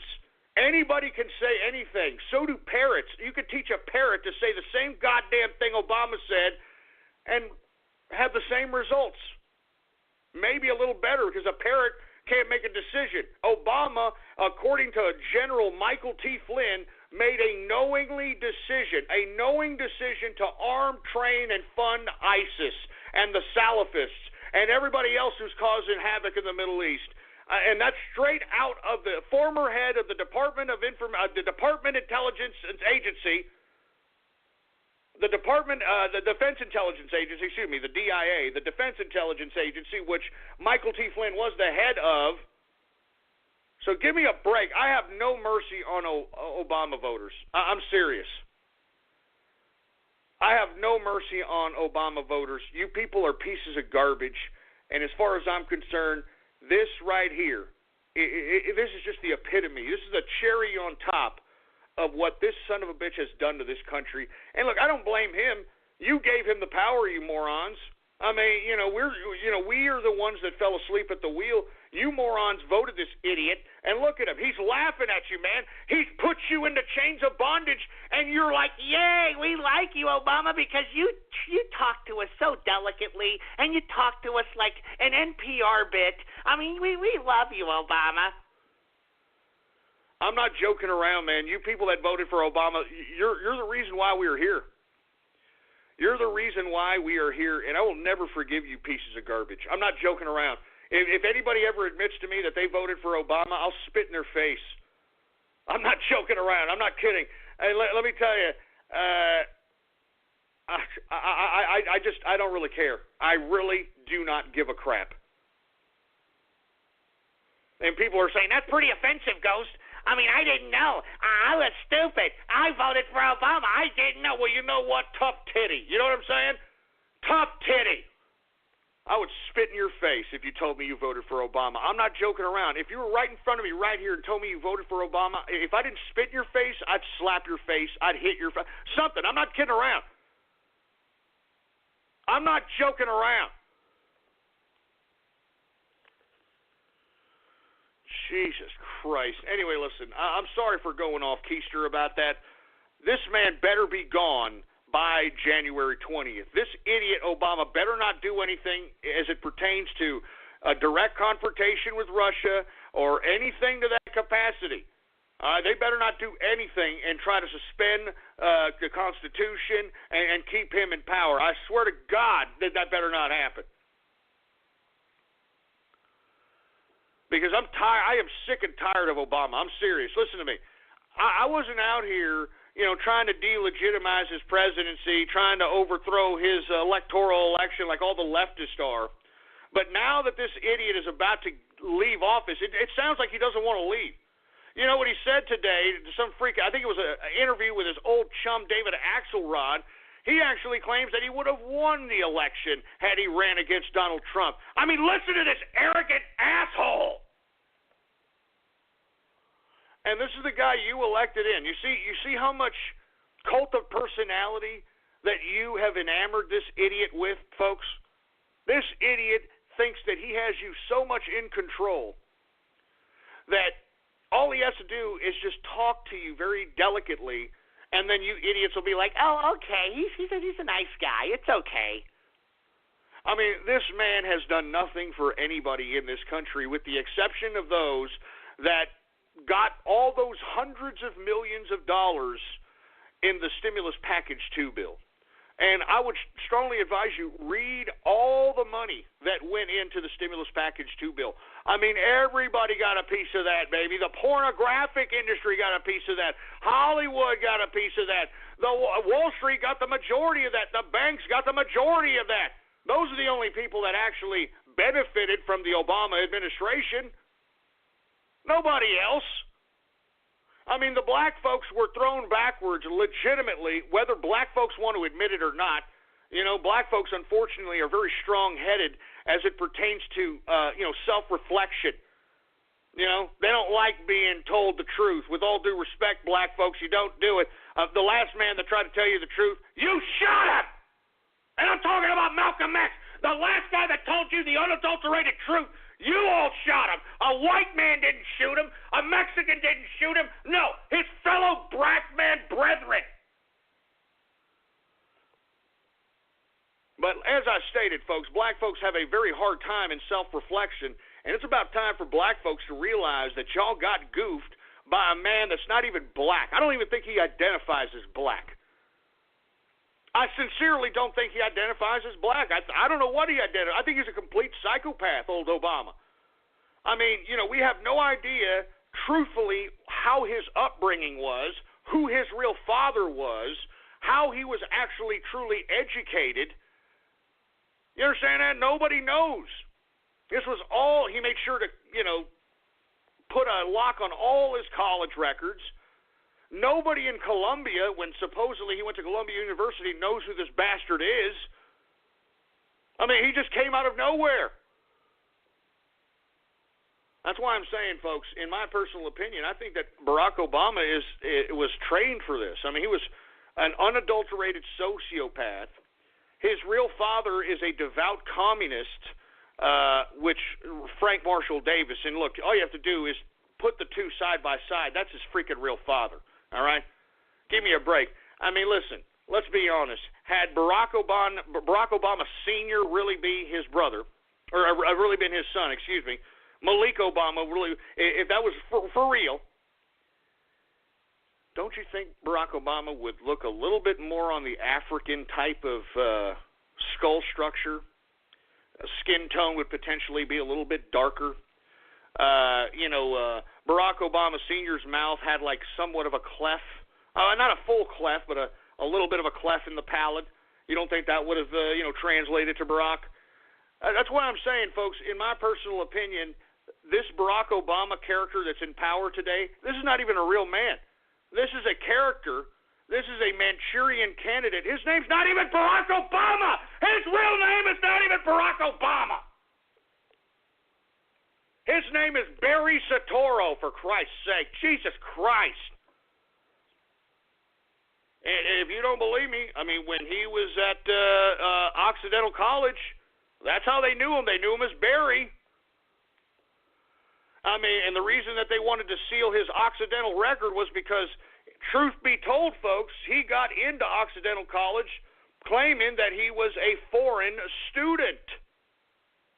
That's the same way he got into supposed Columbia, and that's the supposed way he got into Harvard. There's a clip of him somewhere in Harvard saying that he was from Africa. So this guy literally pulled off the biggest scam in American history. And then we have this guy over here sitting here trying to say what's fake news and what isn't.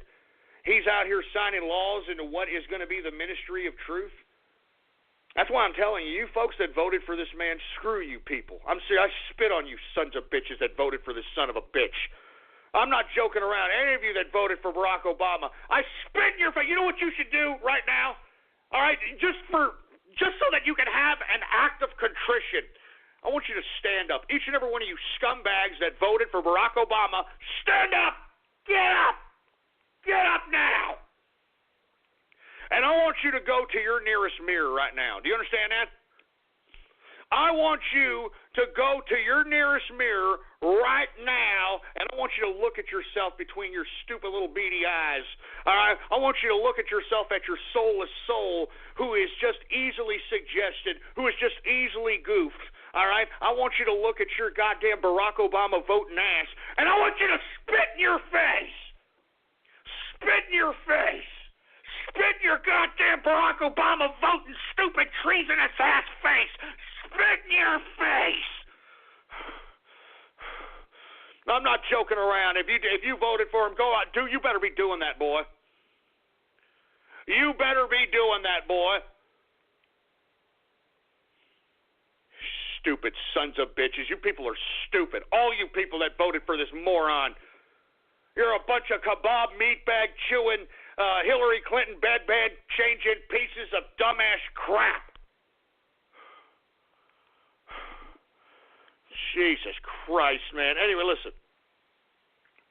I'm done. I'm done with talking about Barack Obama, but listen. Once again, folks, remember this, the Countering Disinformation and Propaganda Act. Now we're going to have the CIA and whatever goddamn intelligence agency trying to mess with those of us that are trying to disseminate the truth out of our own independent free will. Because that's why I'm doing this. It's out of my own independent free will. There's nobody telling me to do this. There's nobody telling me to do this, for Christ's sake. I'm doing this out of my own free will so I can spark synapses in the brains of folks that are listening in. And let me tell you, we're on the internet. Anything that I say, you can look this crap up yourself. And if you're going to be one that oh, look, Google's first little link, let me click it. Oh, I know the truth now. No, you don't, you moron. You've got to triple check, quadruple check whatever information that is being subjected to you on this internet, on this broadcast, anywhere. Vons is your entertainment end zone. Look for the Game On player tags when you shop, buy 3 and enter to win great prizes, like a 65-inch big screen LED TV. Cash the Ram spirit with the Game On sweepstakes at Vons. Use your club card to get Progresso soups, 18.5 to 19-ounce selected varieties, 99 cents each when you buy 6. And Honey Nut Cheerios, 12.25 ounces, $1.57 each when you buy 2. No purchase necessary. Open to residents of Southern California counties listed in rules 18 years and older. Ends January 3rd, 2017. Enter code by January 10th, 2017. Rules at GameOnSoCal.com. I'm not joking around. If you voted for Barack Obama, seriously, spit in your own damn face. Piece of trash. And I don't want to shake anybody's hand that voted for Barack Obama. I don't want to be friends with anybody who voted for Barack Obama. You people almost destroyed this country. I mean, look, it ain't over yet. I mean, this stupid idiot mulatto could do something stupid and justify him being in presidency even longer.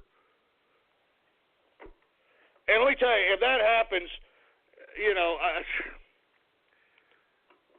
oh my God. Anyway, let me move on. I'm getting a little too emotional here about this, but I just don't like Obama. I cannot wait for this man to no longer be president so he can be nothing more than a black mark in American history. No pun intended. A black mark in American history. That's what Barack Obama will be, that son of a bitch. And before I move on from this subject, isn't it ironic that Netflix is making a movie about Barack Obama, but it's not called Barack Obama. It's called Barry. Oh. So that person that just, tweeted at me a Snopes article that, Barry Soetoro, that's false. Oh, yeah, it's false? How come Netflix is making a movie called Barry? Huh? I mean, they're even advertising it. You've met Barack Obama, now meet Barry. As if they're two different people, you numbnuts idiots. I mean, we've had a Manchurian candidate in the freaking White House, man, you stupid morons. You don't even know who the hell this guy is. And they're laughing in your idiot faces. Look at it, Hollywood, all of them. They all know. They're laughing in your faces. Huh? You've met Barack Obama, now meet Barry on Netflix, coming this wherever the hell it's coming. Who the hell knows? Who the hell cares? So all you people that continue to throw Snopes at me, and let me tell you, Snopes, are you kidding me? They have their own problems. Have you been hearing about Snopes? That fat cat lady obviously is having some trouble with that fruiter that she was with. The fruiter that she was with obviously wasn't a fruiter. According to reports, he spent over 90-something, almost $100,000 on prostitutes and hookers and strip clubs and all that other nonsense. Lo and behold, he divorced the fat lady that he made Snopes with, and is now, guess what? He married his favorite hooker. And this is the fact checker. This is who is fact checking for Facebook. Snopes. The guy who founded it is now married to his favorite hooker. Married to his favorite whore. And not to mention, folks, not only did he marry her, he put her on, now she's collecting Snopes money. You know what I mean? She's getting a freaking salary from Snopes. And the only reason we know this is because fat cat lady, when she's not fat anymore, I think that, I think this kind of hit her a little bit that she can't be a fat cat lady piece of crap. She decided to, lose weight. I don't know if you've seen her lately. The fat cat lady from Snopes. She looks horrible. She looks like a goddamn cancer victim. But she's the one that's, putting this out in the open in litigation. And that's the only reason why we know about this. This is why this is in court documents. I mean, this is not fake news. And I've been waiting for Snopes to say something about themselves and say it's a bunch of crap. Good God. Anyway, listen, I'm sorry, folks. I mean, I'm just saying, I started saying Barry Soetoro. I had some stupid jagoff over here tweet at me a Snopes article that, oh, no, it's wrong. You're lying. Even though Netflix is advertising, hey, you've met Barack Obama, now meet Barry. Now meet Barry, like he's a separate person. Do you understand? Because he is a separate person. This is not even a real guy. This is a Manchurian candidate. This is a freaking actor. This is a sociopath in freaking office, you morons. Good God. Anyway, listen, I'm going to move on. I'm sorry, folks. I can't. But they're going to install the Ministry of Truth here because of this signing of the NDAA 2017 under the measure of the Counter Disinformation and Propaganda Act. Great. And let me tell you, it's not just happening here in America, folks. It's happening worldwide. Have you heard about what fake news has done and is justified for certain countries across the world? Germany is now enacting its own Ministry of Truth because it's trying to counteract fake news, quote unquote. Israel has now passed a law against, quote, web incitement. Arrests have been made in Egypt. They had just arrested an Al Jazeera journalist claiming that he was propagating fake news. Turkey, they literally have jailed over 1,200 social media participants in basically disseminating anti-Turkey information. Folks, this is not just happening here. This is a global censorship, and we cannot allow it to happen. So get off your fucking video game, get off your fucking computer, and do something. They're trying to censor us, you stupid morons. They're trying to censor us, and you're just sitting there, and you're not doing anything. Say something. Do something. They're not just censoring us here, they're censoring us all over the world. It's incrementally happening. It's happening. It's happening right before our very eyes, for Christ's sake. Wake up, our internet is now getting less free. It's now getting less free. Don't you understand me? Jesus Christ, give me the mic. Give me the freaking mic, man. I'm telling you, we are in a serious time now. Did you see how the mainstream media, how quickly it went from, fake news, to now all of a sudden it's not just legislation, but now it's being implemented all over the goddamn world? I mean, this is serious, man. I don't know what it's going to take for you people to realize. I mean, it's going to take to where your internet and how you folks view the internet and how you conduct yourselves on the internet is completely changed. They're already talking about an internet ID to get on the internet. They're already talking about making your information public for everyone on the internet, so combat trolling. Getting rid of anonymity on the internet to combat trolling and harassment. Do you understand where this is headed, you stupid dumbasses? Jesus Christ, man. I can't believe you people, but hey, keep watching your stupid dumbass cartoons. Keep freaking playing your dumbass video games. Keep going and doing your stupid, meaningless nonsense. Meanwhile, the government is going to incrementally take it away from you while you're guzzling down your damn Mountain Dew and getting Pop-Tart freaking crumbs on your freaking keyboard. You understand that, boy? Worldwide crackdown on so-called fake news. Ministry of Truth being opened up in Germany. All right, law against web incitement has been passed in Israel. Arrests in Egypt. Al Jazeera journalists have been arrested in Egypt for so-called disseminating fake news. Turkey has arrested 1,200 people that just participate in social media. Social media. And that's because they disseminated information through their social media that was anti-Turkey, that Turkey claimed was fake news. Do you see what it's all coming down to, folks? Now they have control of the truth because everyone out here is more worried about getting entertained. Everybody's more worried about playing a video game. Everybody's more worried about other ridiculous, trivial nonsense. And those that actually have their eye on the ball for control of this world, they have outs. They've got contingency plans. They've been studying this for hundreds of years, for Christ's sake, man.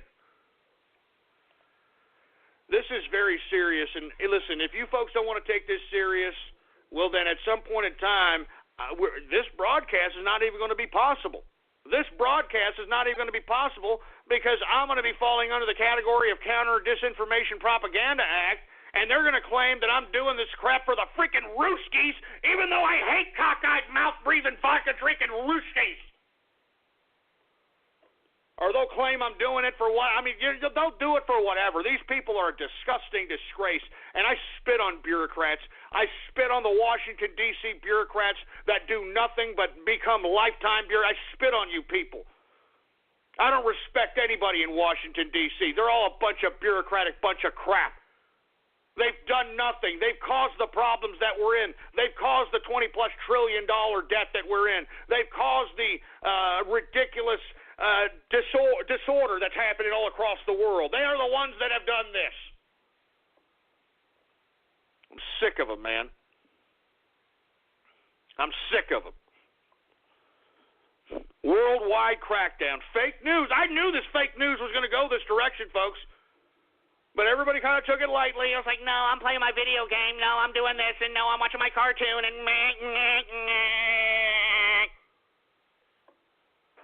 Jesus Christ. Anyway, look, I'm going to move on for Christ's sake, all right? But, hey, this is where fake news has gone at this point in time. Now they're going to go ahead and start, who knows what they're going to start doing now. I mean, this was to counteract WikiLeaks. You know that, right? I mean, the DNC, Hillary Clinton, John Podesta, they were embarrassed to have their personal information and their personal details exposed to the world. And you see, under this Counter Disinformation and Propaganda Act, they can do the same damn thing to Alex Jones. They could do the same damn thing to anybody at this point in time, do a WikiLeaks situation, and, release emails, release private documents, release private recordings, I'm serious. All they have to do is justify that the reason that Alex Jones is doing it is because he's with the Russians. I mean, they could discredit Alex Jones completely, and believe me, I know for a fact that Alex Jones has got a lot of skeletons in his closet, believe me, all right? He's lucky he's not my true enemy because, I could break some stories on him, no offense. I'm not trying to say anything, Alex, but you know you ain't riding clean, baby. You know you're riding a little dirty. I'm just saying. But I'm just saying you better keep your head up out there, Alex, because they're going to come after you, and let me tell you, what they're going to do is completely discredit this man. Completely discredit this man. Anyway, let's continue going, folks. All right, we got Julian Assange of WikiLeaks. Thank God he's still alive. The proof of life that solidified him being legitly alive was the Sean Hannity interview that was conducted about a few weeks ago. But he's out there giving more interviews, and he's literally trolling Hillary Rodham Clinton via the mainstream media. He basically said that Hillary Clinton tried to destroy us and in the process destroyed herself. And he's absolutely correct. She's destroyed her damn self. She imploded her own campaign. She obviously was not physically fit to conduct herself in a campaign. She only campaigned 3 days a week, and when she was out in the public, she would do speeches maybe 10 or 15 minutes at a time, and then have some other surrogate come up and do the remaining talking to these campaign stump speeches while she's in back there like a freaking puppeteer in back of these idiots sitting on a goddamn stool. All right? This woman she lost not because of anything else other than her. She did not campaign. She did not go out there as vigorously as Donald Trump did. She didn't deliver a damn message that was worth a crap. All right? She was disingenuous. Anyone can look at this disgusting, despicable, rotting corpse face of this broad can see that she's a disingenuous piece of trash. And the only time that she showed any kind of genuine emotion is when she showed her vehement hatred for the deplorables, when she showed her vehement hatred for Breitbart and Alex Jones. That's the only time when she showed actual true emotion. Outside of that, this broad was just doing nothing but literally a poor man's version of Barack Obama. The only difference is that Barack Obama's got a decent poker face and knows how to make people believe his own BS, and Hillary Clinton doesn't. She's an incompetent moron that doesn't know how to converse and allow people to portray her as a genuine person. You know what I mean? So anyway, in my personal view, I am glad to see Julian Assange of WikiLeaks trolling Hillary Clinton in the mainstream media. Hillary Clinton should be humiliated. She shouldn't even be talked about anymore. The Democrats should just just drop her like a bag of bricks. She's useless. She's dead air at this point in time. And not to mention, has anybody seen Bill Clinton lately? I read recently he's down to less than 120 pounds. What the hell's going on, Bill? Hey, Bill, do you got the AIDS? I'm not really sure, man. I'm not really sure, but you can tell he's dying of something. All right? Now, I don't know if y'all saw the ulceration on the tongue of Hillary Clinton during the Democratic convention, but maybe that's a tail sign of what's going on with Bill Clinton over there. I don't know. I don't know. But Bill Clinton's looking bad. He's looking like he is a foot into the grave. He looks pretty bad, man, all right? I don't know if he's got the AIDS. I don't know if he's got the cancer. I don't know what he's got. He looks horrible. All right, he looks disgusting. He literally looks like a walking corpse, for Christ's sake.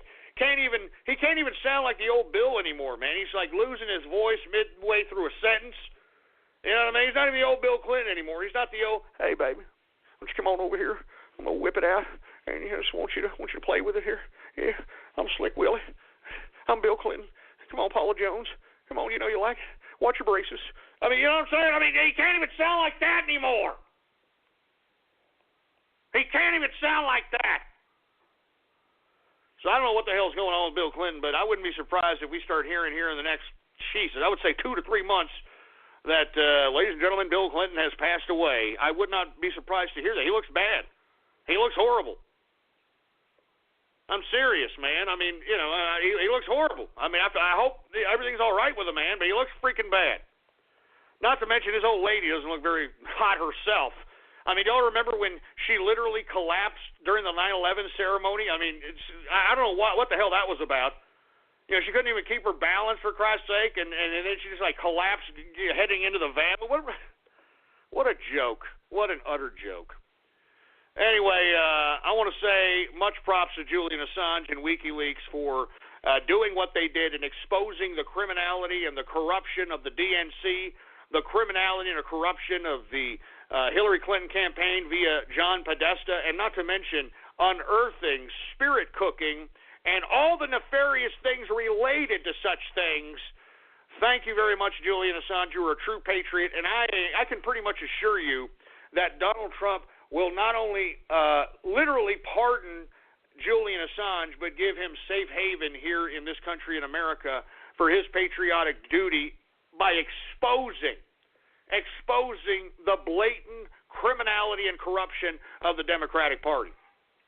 And as I stated, folks, it was the Democrats that allowed the collusion between Hillary Clinton and the Democratic Party to deny Bernie Sanders winning the Democratic nomination. And according to reports, it would have been a hell of a race had Bernie Sanders won the nomination of the DNC.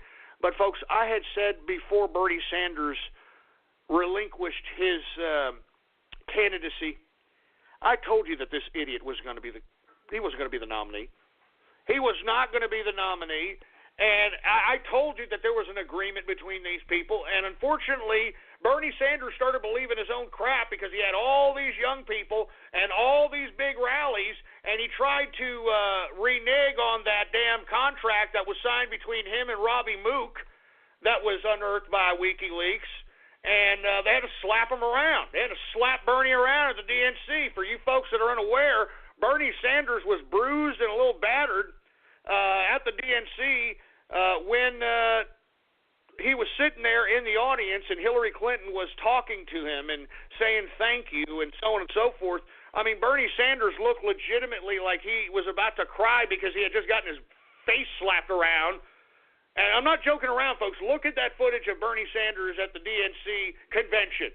And he was sitting there while he was being talked to by Hillary Clinton, for Christ's sake. He's got a gash. He's got a gash on his upper left. No, it's his right cheek, upper right cheek. He's got bruise around his jawline. All right, I slapped this old man around. I slapped him around. And I said that happened during the actual DNC event. I actually said that. And the reason that we knew this happened was because of the DNC leaks, baby. And as I stated, I can't tell you anything more than I am somewhat privy to the information that had been released, folks. I mean, because that's why I'm the prognosticator of prognosticators, baby. So anyway, I knew this was going to happen. I knew all along. I just didn't know how the election was going to transpire. And thank God that it transpired in favor for Donald Trump becoming our new president-elect. I'll tell you that right damn now. Anyway, let me move on to the last subject matters, folks, so I don't run out of time here.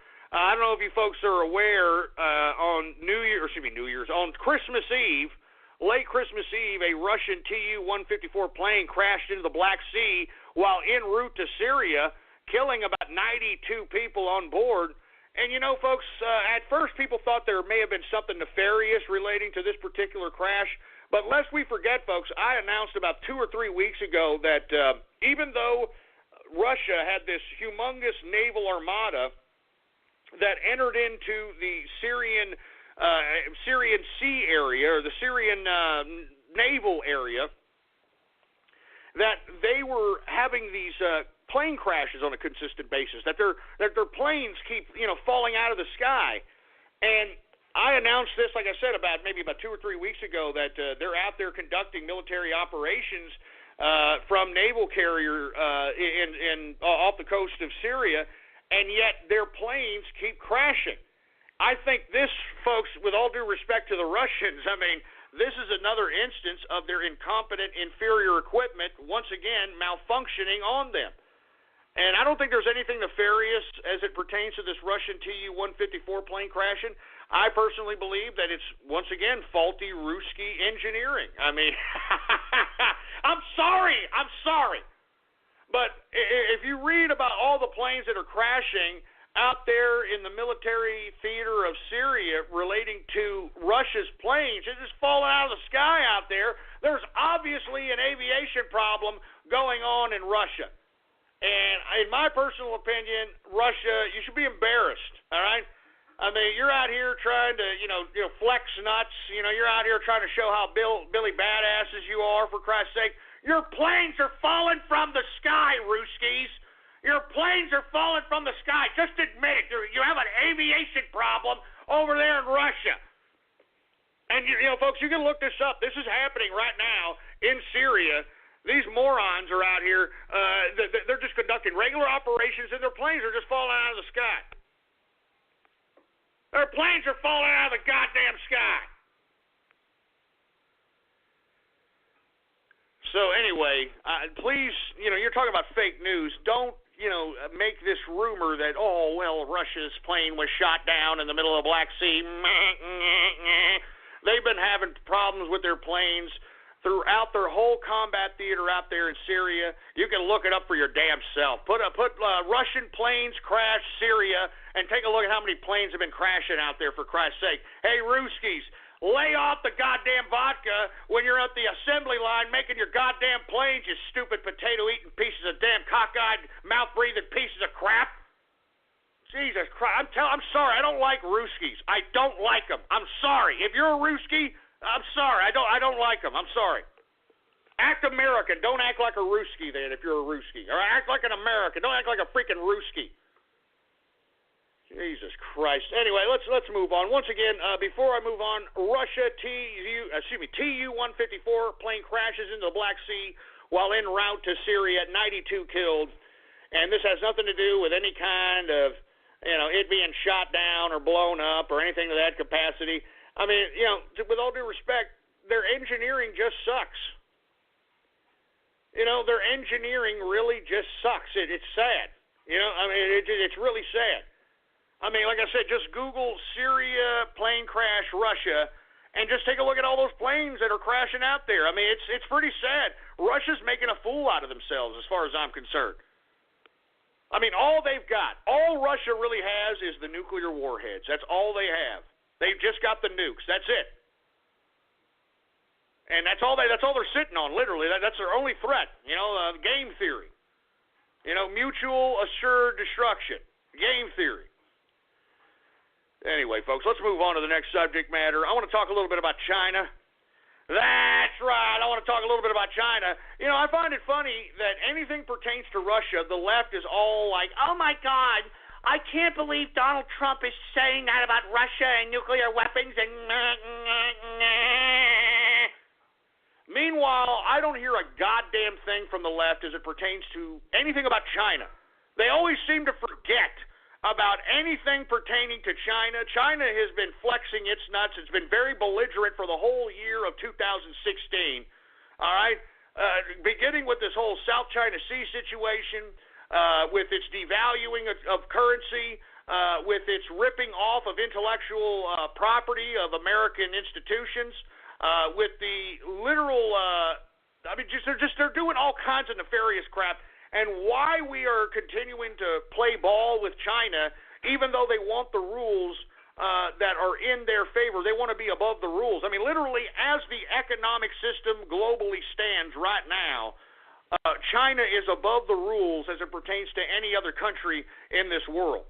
I mean, they're the ones that are manufacturing all the goods for the world, and yet anybody who wants dibs on their 1.2 billion people market, they make the currency, their own currency, so devalued that it's not even worth competing in their market, because the only people that can compete in their market are the communist government, which own the factories, which own the companies. Because if you're a foreign entity wanting to go into China, that means you got to go into China, you got to put money down on a factory, you got to build the factory, you got to, pay their taxes, you got to do all this stuff, and by that time, you've got to make capital in their currency, and their currency is so devalued it's not even worth making the goddamn investment. That's why when Donald Trump talks about China devaluing their currency, that's what he's talking about. I mean, here we are, we're sending $550 billion to China every year. America is. America alone, we're sending $550 billion in trade. That means we're buying $550 billion worth of Chinese crap. And we're sending it to China, and they ain't buying dick from us. They're not buying a goddamn thing from us. Now, what kind of trade is that? What kind of a trade agreement is that? You know who negotiated those trade agreements? These dumbass bureaucrats that are in power today in Washington, D.C., that we need to clean house on, we need to drain the swamp on. We need every single election. It can't just be this election, folks. It has to be every single election. We got to go after these power-hungry bureaucrats, and we got to threaten their little supremacy over this bureaucracy. We got to put new people in power. We got to put new people in blood. We got to make it that much harder for any bureaucrat to think that they can make a career out of being a public servant. We need to make it goddamn hard for these people to make it a career out of being a public servant, folks. We cannot allow this happen to America again. We cannot allow this to happen to America again. We cannot allow this to happen to America again. I cannot freaking keep saying it. Vons is your entertainment end zone. Look for the Game On player tags when you shop, buy 3, and enter to win great prizes, like a 65-inch big screen LED TV. Cash the Ram Spirit with the Game On sweepstakes at Vons. Use your club card and get Progresso soups, 18.5 to 19-ounce selected varieties, 99 cents each when you buy 6. And Honey Nut Cheerios, 12.25 ounces, $1.57 each when you buy 2. No purchase necessary. Open to residents of Southern California counties listed in rules 18 years and older. Ends January 3rd, 2017. Enter code by January 10th, 2017. Rules at GameOnSoCal.com. We can't have it. $550 billion to China, and what are they giving us? They're giving us crap goods, folks. Let's be honest. All this electronical crap breaks down within 6 months. It's garbage. It's utter garbage, and yet we keep paying these idiots for this substandard technology. It's time for somebody else to be the base of the world's manufacturing hub at this point in time. And I think it's Mexico. And let me tell you, I am telling you this right now, Donald Trump is going to pit Mexico against China because, as I stated, folks, even though Mexico may pay its employees a tad bit more than those in China, it'll be offset by the cargo cost.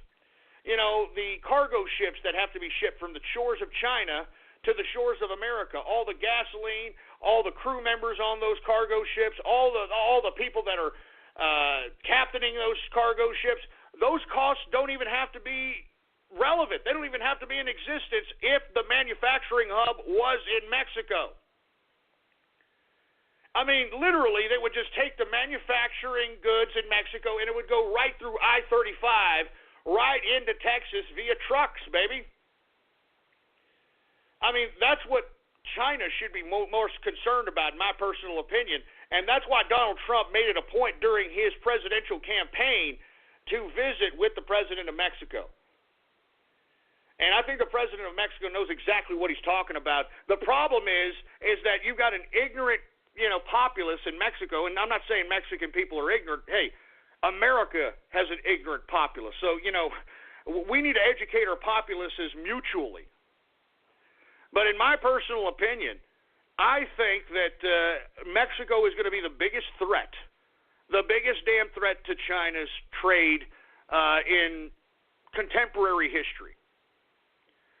Anyway, the reason I bring up China, folks, is because now that it has literally been belligerent throughout the whole goddamn year, economically, socially, and politically, now it has basically put its first aircraft carrier into the South China Sea. Now, you folks understand the South China Sea as being a big hot point of dispute because the Chinese believe that they own the damn South China Sea because it's got China in it or some crap. Meanwhile, the South China Sea borders a lot of different countries that historically have not been very favorable to China in general. Japan, Vietnam, Philippines, these types of folk. Now, what's happening here now, because of this provocation of the Chinese basically putting one of their aircraft carriers, a battleship in the South China Sea, it is now mobilized for the first time since World War II, Japanese to mobilize somewhat of a naval and air force defense. This is the first time that this has happened, folks. So we are now seeing Japan now manufacturing and mobilizing a naval and air force fleet.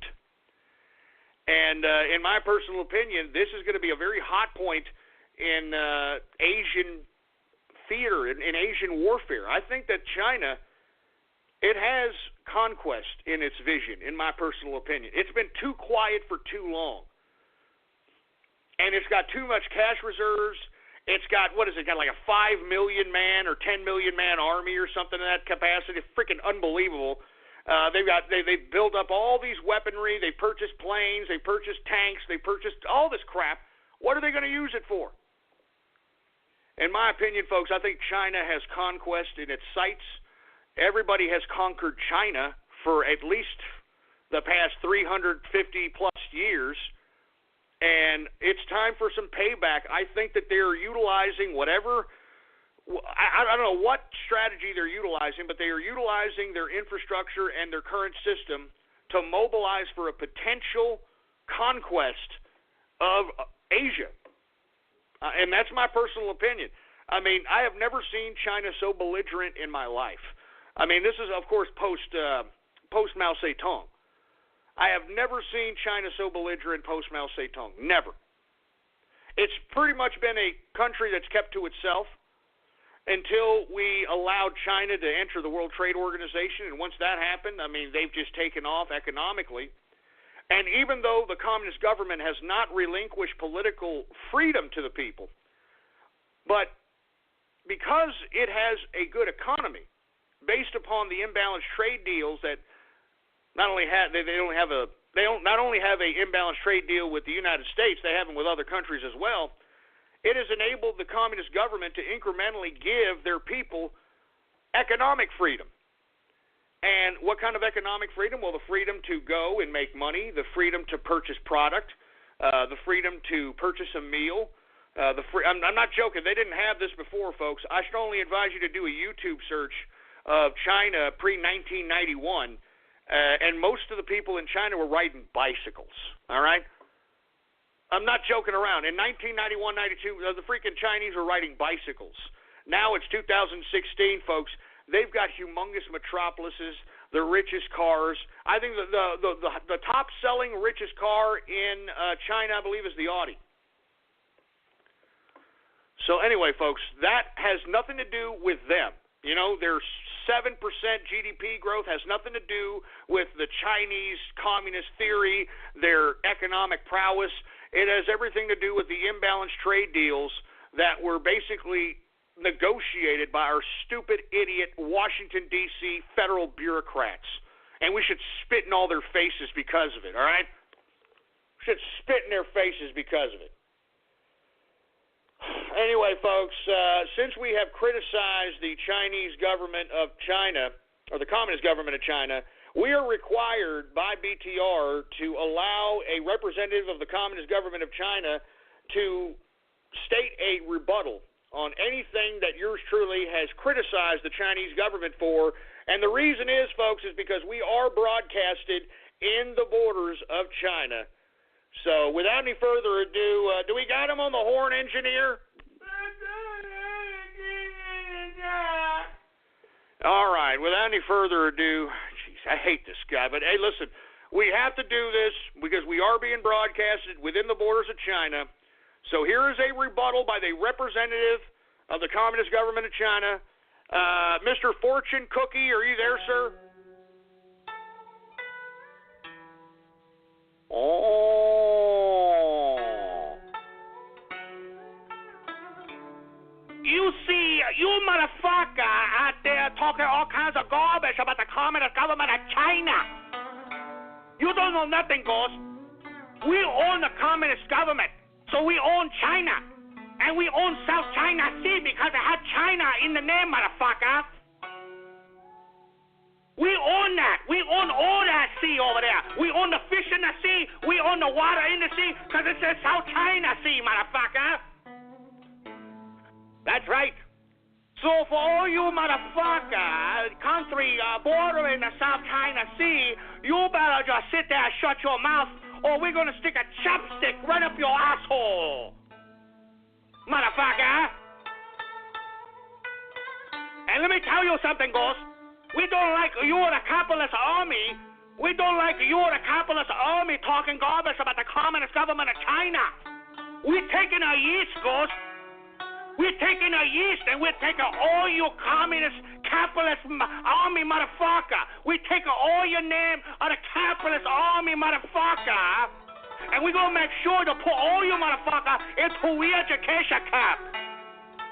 We're going to put all the capitalist army into a re-education camp, motherfucker. That's right.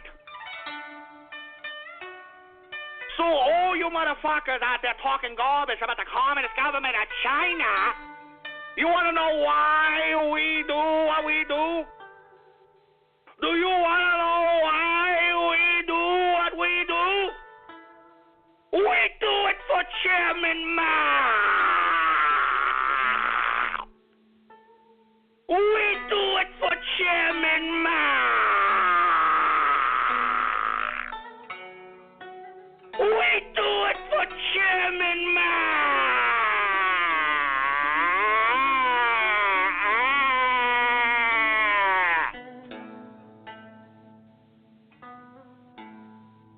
Oh no. Oh no, my stomach hurt. Oh no. Oh no.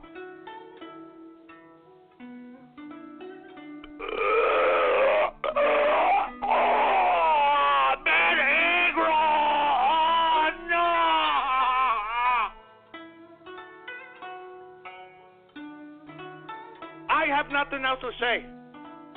I am Mr. Fortune Cookie. Thank you very much. All right, get this idiot off. Get him out of here, engineer. God damn it. All right, folks. My apologies on that, folks. That is a representative of the Communist Government of China giving a rebuttal on whatever we were discussing in opposition to the Communist government. So that has nothing to do with True Capitalist Radio. That is pure Communist China. So don't look at me, whatever the hell damn Mr. Fortune Cookie said. Don't look at me, boy. Anyway, we're now 3 minutes into the third and final hour of the True Capitalist Radio broadcast. And, of course, I am your host, the man they call Ghost. And once again, I want to thank everybody for tuning in with me. Before I get to anything else, I'd like for everybody to please spread it around. Spread it around. Spread it around like wildfire. And let everybody know that True Capitalist Radio is in effect and in the house. And we are live every Monday through Friday, 4 p.m. Central Standard Time, right here on the official website of the True Capitalist Radio broadcast. It is blogtalkradio.com/ghost. That's blogtalkradio.com/ghost. And, of course, if you have not done so, please follow me on Twitter. The Twitter name to follow is PoliticsGhost. All one word, no underscores. PoliticsGhost is the name to follow, all right? Anyway, folks, let's go ahead and get to the final subject matters of the broadcast. And I like to utilize the final subject matters of the broadcast to things that are not necessarily political per se. And I want to talk about what these asshole troll terrorists and cyber vermin were making fun of during the damn Twitter shout-out segment. I want to talk a little bit about George Michael. That's right. I want to talk about a little bit about George Fruity-ass Michael. Let me tell you something. It's a shame that this man died at such a young age at 53 years old. Now, when I first heard that this gentleman had died, I figured that because of his past of servicing glory holes in park bathrooms, I figured that maybe he died because he got the AIDS. But apparently, according to reports, he died of heart failure. And I don't know if you folks have seen the latest shot of this guy. I mean, this guy was a porker. I mean, this guy ballooned up heavily. I mean, this guy was fat in the ass. And let me tell you, when you're in your 50s, I mean, that's the last time that you just want to start gorging and becoming an obese piece of crap. I mean, your heart's going to be like, hey, wait a minute, calm your ass down. You've been using and abusing me for 50 years, and all of a sudden you want me to, start, handling artery clogging triple cheeseburgers and no, I can't do this. I'm out. But anyway, I do want to say R.I.P. to George Michael. And the reason I say this, folks, because not only was this man an artist in the sense of him singing a song, this man wrote music. All right, he produced his own music. That's why he was able to live lavish, even though he hadn't put out a damn record, or at least a decent record, in like 2 decades. He's been able to live lavish because this man wrote his music. You know what I mean? He wrote his own music. So that's why he's been able to kind of live lavish and live like a flamboyant fruit, for the past 20 years incognito. And the only time we've ever heard about him is when he got busted servicing glory holes in park bathrooms, for Christ's sake. And not to mention, folks, I thought he had some decent talent. I think that his post-Wham music, like when he was his first solo artist album, I believe it was Faith. I think that was the name of the album. If you listen to the music in that album, I mean, you could tell that he was heartfelt in the fact that he was a closet homosexual. I mean, just listen to the music, you could tell he was a closet homosexual, and you could hear it in that music. You could hear the heartfelt, sentimental. It was just great music. I actually like that album. Kind of like Mike Stipe. But kind of like that. Where he's talking a lot about his oppressed homosexuality and that sort of thing. And moreover, folks, and this is just my speculation. This is just my opinion. In the song "Father Figure," I particularly believe that he is talking about somebody who's molested him, or he had a sexual relations with on a homosexual level, in which the person that he had homosexual relations with possibly was the one who gave him the fame and the fortune. Because lest we forget, folks, I mean, George Michael, he's a Greek. He's a Greek descendant. I can't even pronounce his real name. Okay?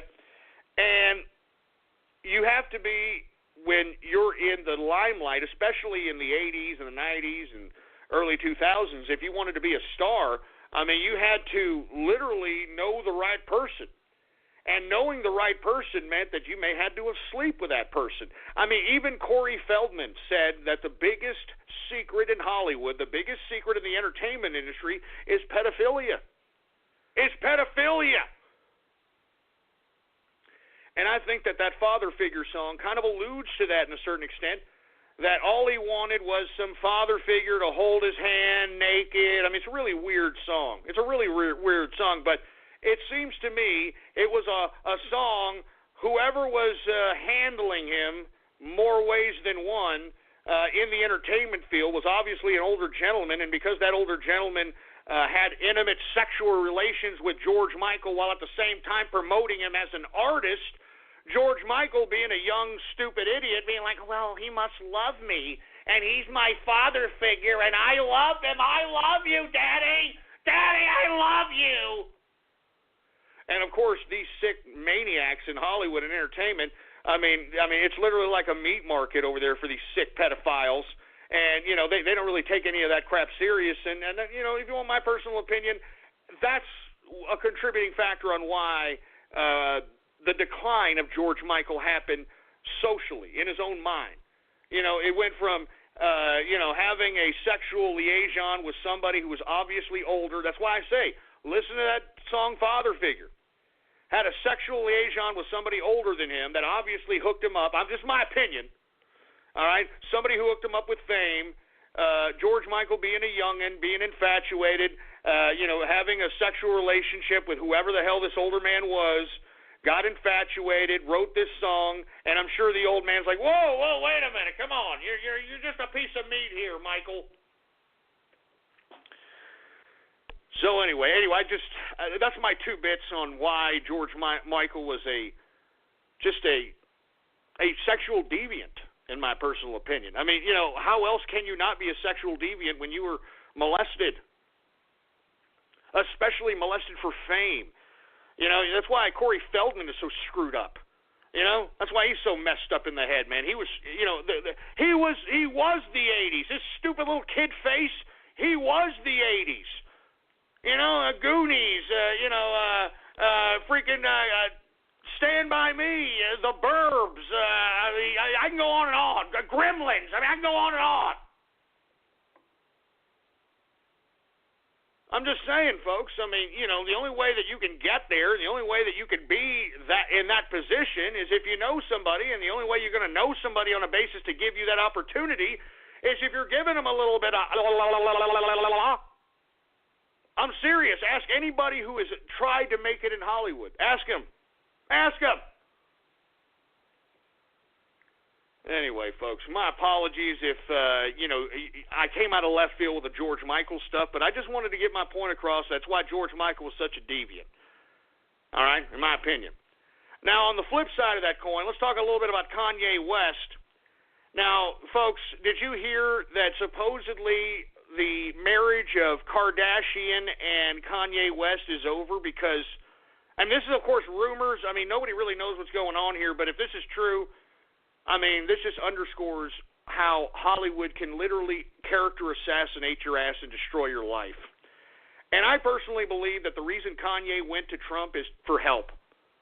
I think that Kanye West went to Trump for help because I think that, with all due respect, and I've said this time and time again, Kanye West knew he sold his soul to these people in the entertainment field. He's talked about it in his songs. As a matter of fact, much of his music is being brash and blatant about how he sold his soul and how he's worshiping Baphomet and all these other nefarious entities that, he's throwing hand symbols and esoteric symbols in his videos and all this other stuff. And the reason is because that's what all that Hollywood group does.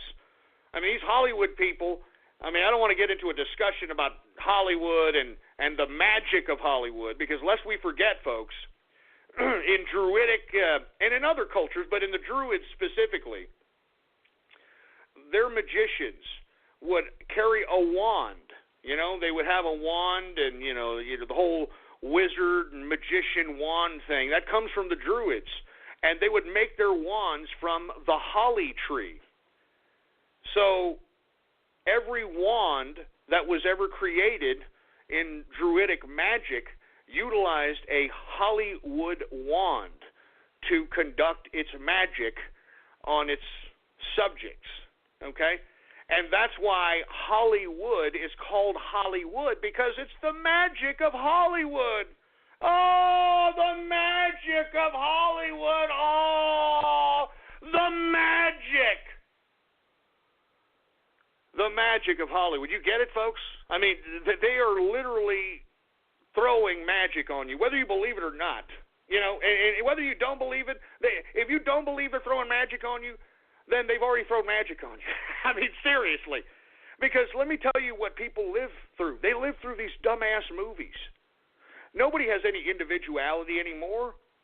They live through the movies. They live through the caricatures that are created through the entertainment industry and that sort of thing. And who creates these caricatures? Who creates these subjects, these people, these figures. Folks, the people behind the scenes, man, the old Hollywood elite, they're the ones.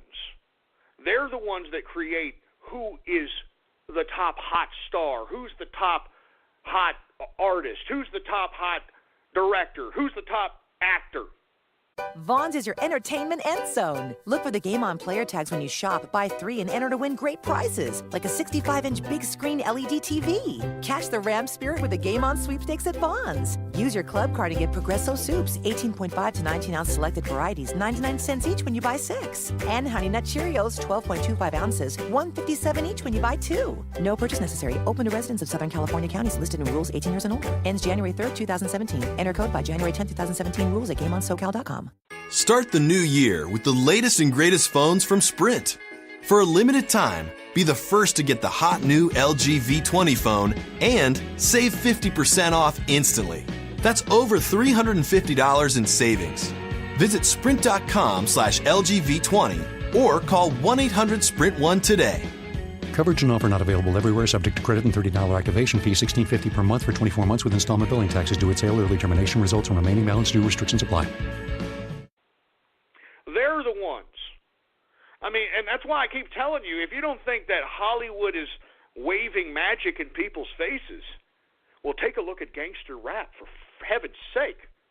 Folks, I've been around this earth a good amount of years, and I remember that prior to 1990, there was no such thing as a heavily prevalent gang scene. People weren't wearing thuggery clothes and acting like degenerates and talking slang and this whole hip-hop nonsense. That wasn't happening pre-1990. That wasn't happening back then. But guess who decided that, hey, there is a marketable little niche here to be made off of a little small group by the name of NWA out there in California. And because California, or in Compton, I think they were coming out of Compton, the reason that they were able to sell so many records, because, folks, California's got I don't know how many millions of people. So you could literally sell 1 million albums in California alone, and when you sell 1 million albums in California alone, you can easily become nationwide. If you sell 1 million albums, period, you're nationwide, okay? And moreover, folks, when they made this little niche of gangster rap popular, that's who packaged who the gangster rappers were going to be. I think you need to look into the man who really pretty much funded gangster rap, and I'm talking about Jimmy Iovine. And to be honest with you folks, Jimmy Iovine still runs the hip-hop rap game, and he is nothing black. There's nothing black about Jimmy Iovine. And yet all these black gangster rappers that are supposed to be busting caps and pimping hoes, whenever Jimmy Iovine's little weakly-looking ass walks into a room, these guys get to their freaking knees and drop. You understand? These gangster-ass rappers, these guys that are supposed to be some big badasses out here, whenever Jimmy Iovine enters a room, they bow to their knees because they are not in control of their caricature. They're not in control of what they are. They're told what to do. They're told what to wear, man. They've got, they got fashion consultants. I mean, they've got publicists. They got all these people. Do you understand that? These people that you mesmerize by and on the entertainment industry, these people are fake. They're phony. Do you understand that?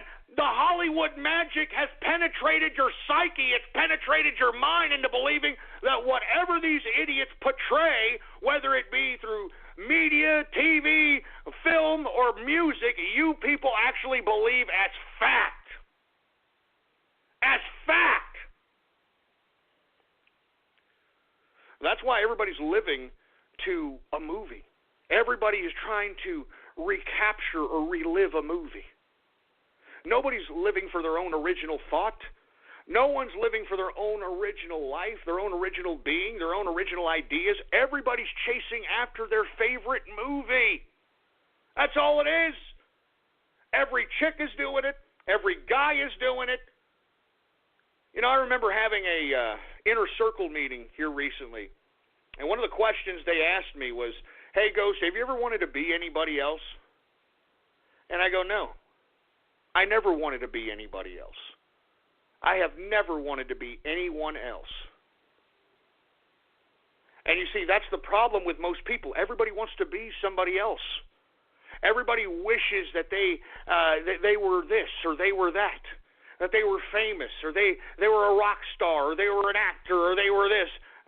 That's all that's infatuated in their head instead of being who they are. So that's all I'm saying, folks. You all can continue to follow the Hollywood magic because they're the ones that are subjugating you into your own oblivion.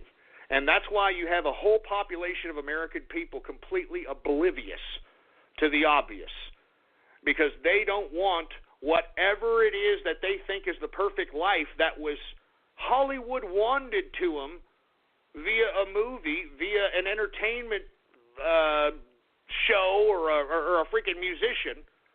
They don't want anybody deviating them from that supposed objective that they think is real that isn't. Folks, I want to remind you, everything that you see in the movies is not real. It's not real. The whole script, it was scripted. It was not real. Nobody acts that way. That's why you have actors acting that way. Do you understand that? It's not real, but you people believe it is. So if you don't believe that Hollywood is throwing magic at you, then you are already under their control, all right? You're already under their control, all right? I mean, just think about it for a second. What makes your view of success? What is your view of a successful life, a good life? And I guarantee you that 9 out of 10 of you are going to recall something you saw in a movie.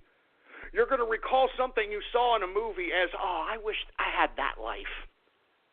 I wish I had that life right there. I'm going to try to do anything I can to try to have that life. When that life that you're seeing in that movie is fake. It's not real. It's not real. And you see, they have got everybody, especially the millennials, in such a star fetish mentality that they can't help themselves, that they actually believe that the whole objective in life is to be a pop singer and a rock star and an actor and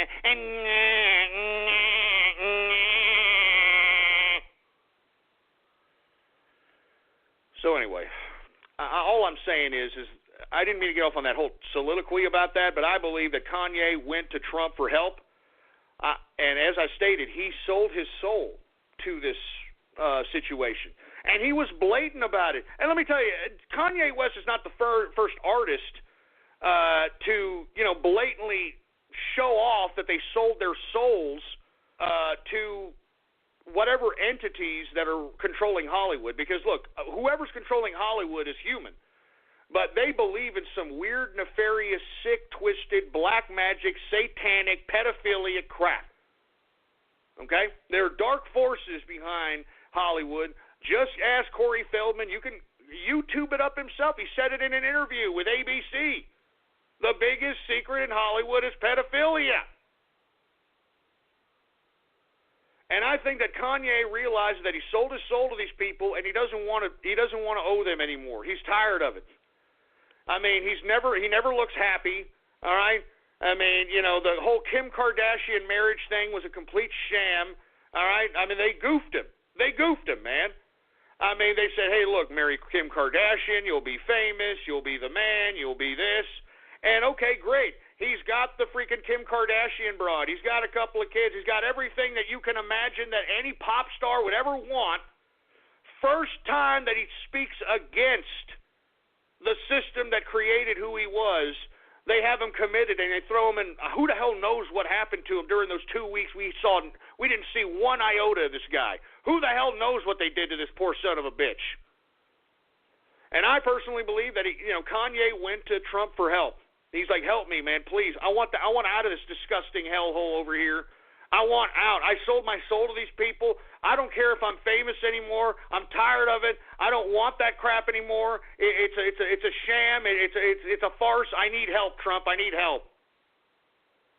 And I honestly believe that that's what Kanye went to Trump for. I honestly believe it. Now you've got, allegedly, according to reports, that, Kardashian wants to leave him because of the Trump meeting.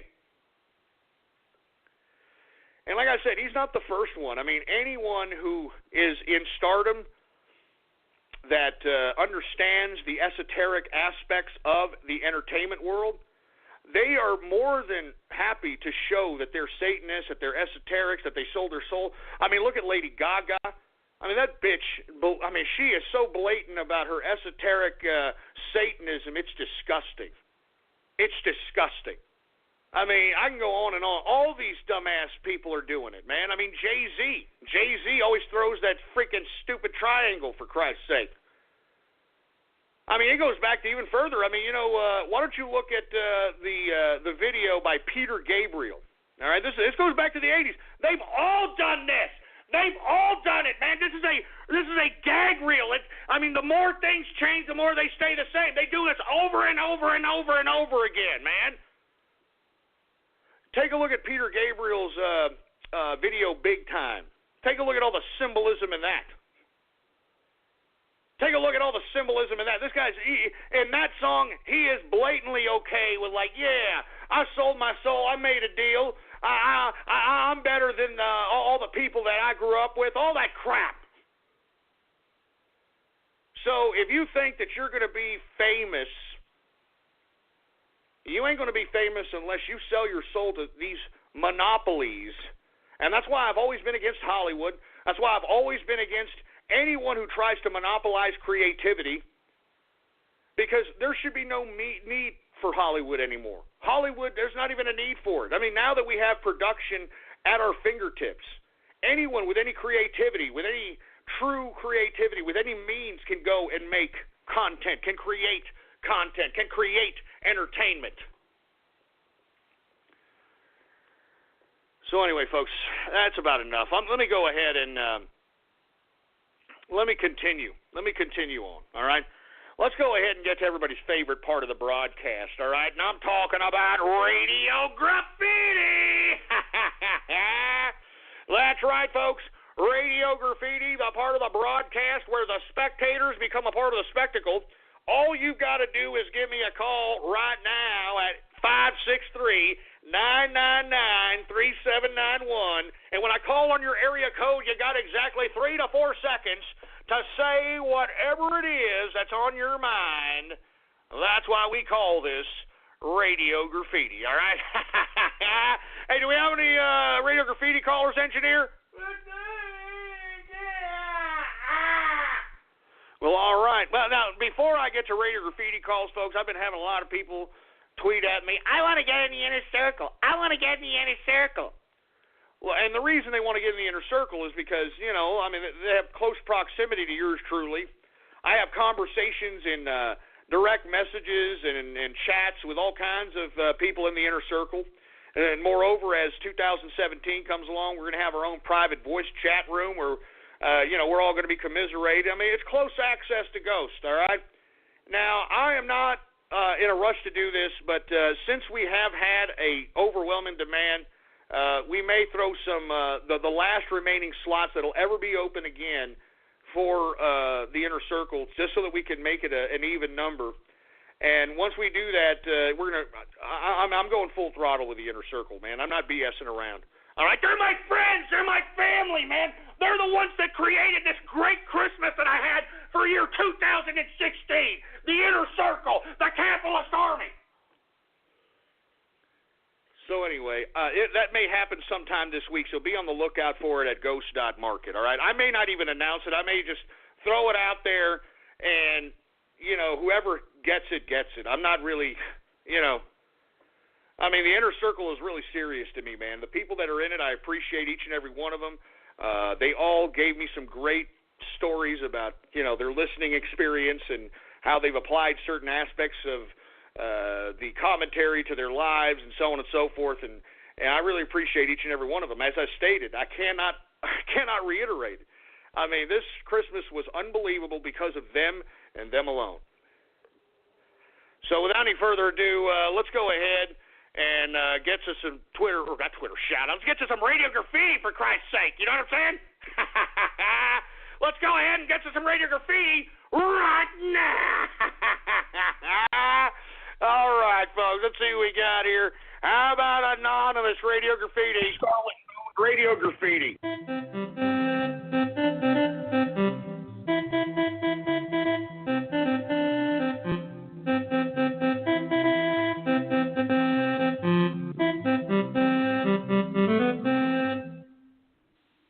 Oh, that's great. I mean, what's up with this? Did y'all get your Casio Yamaha keyboards this Christmas? And now y'all are like playing crap for. I mean, just give me a break. Anonymous radio graffiti.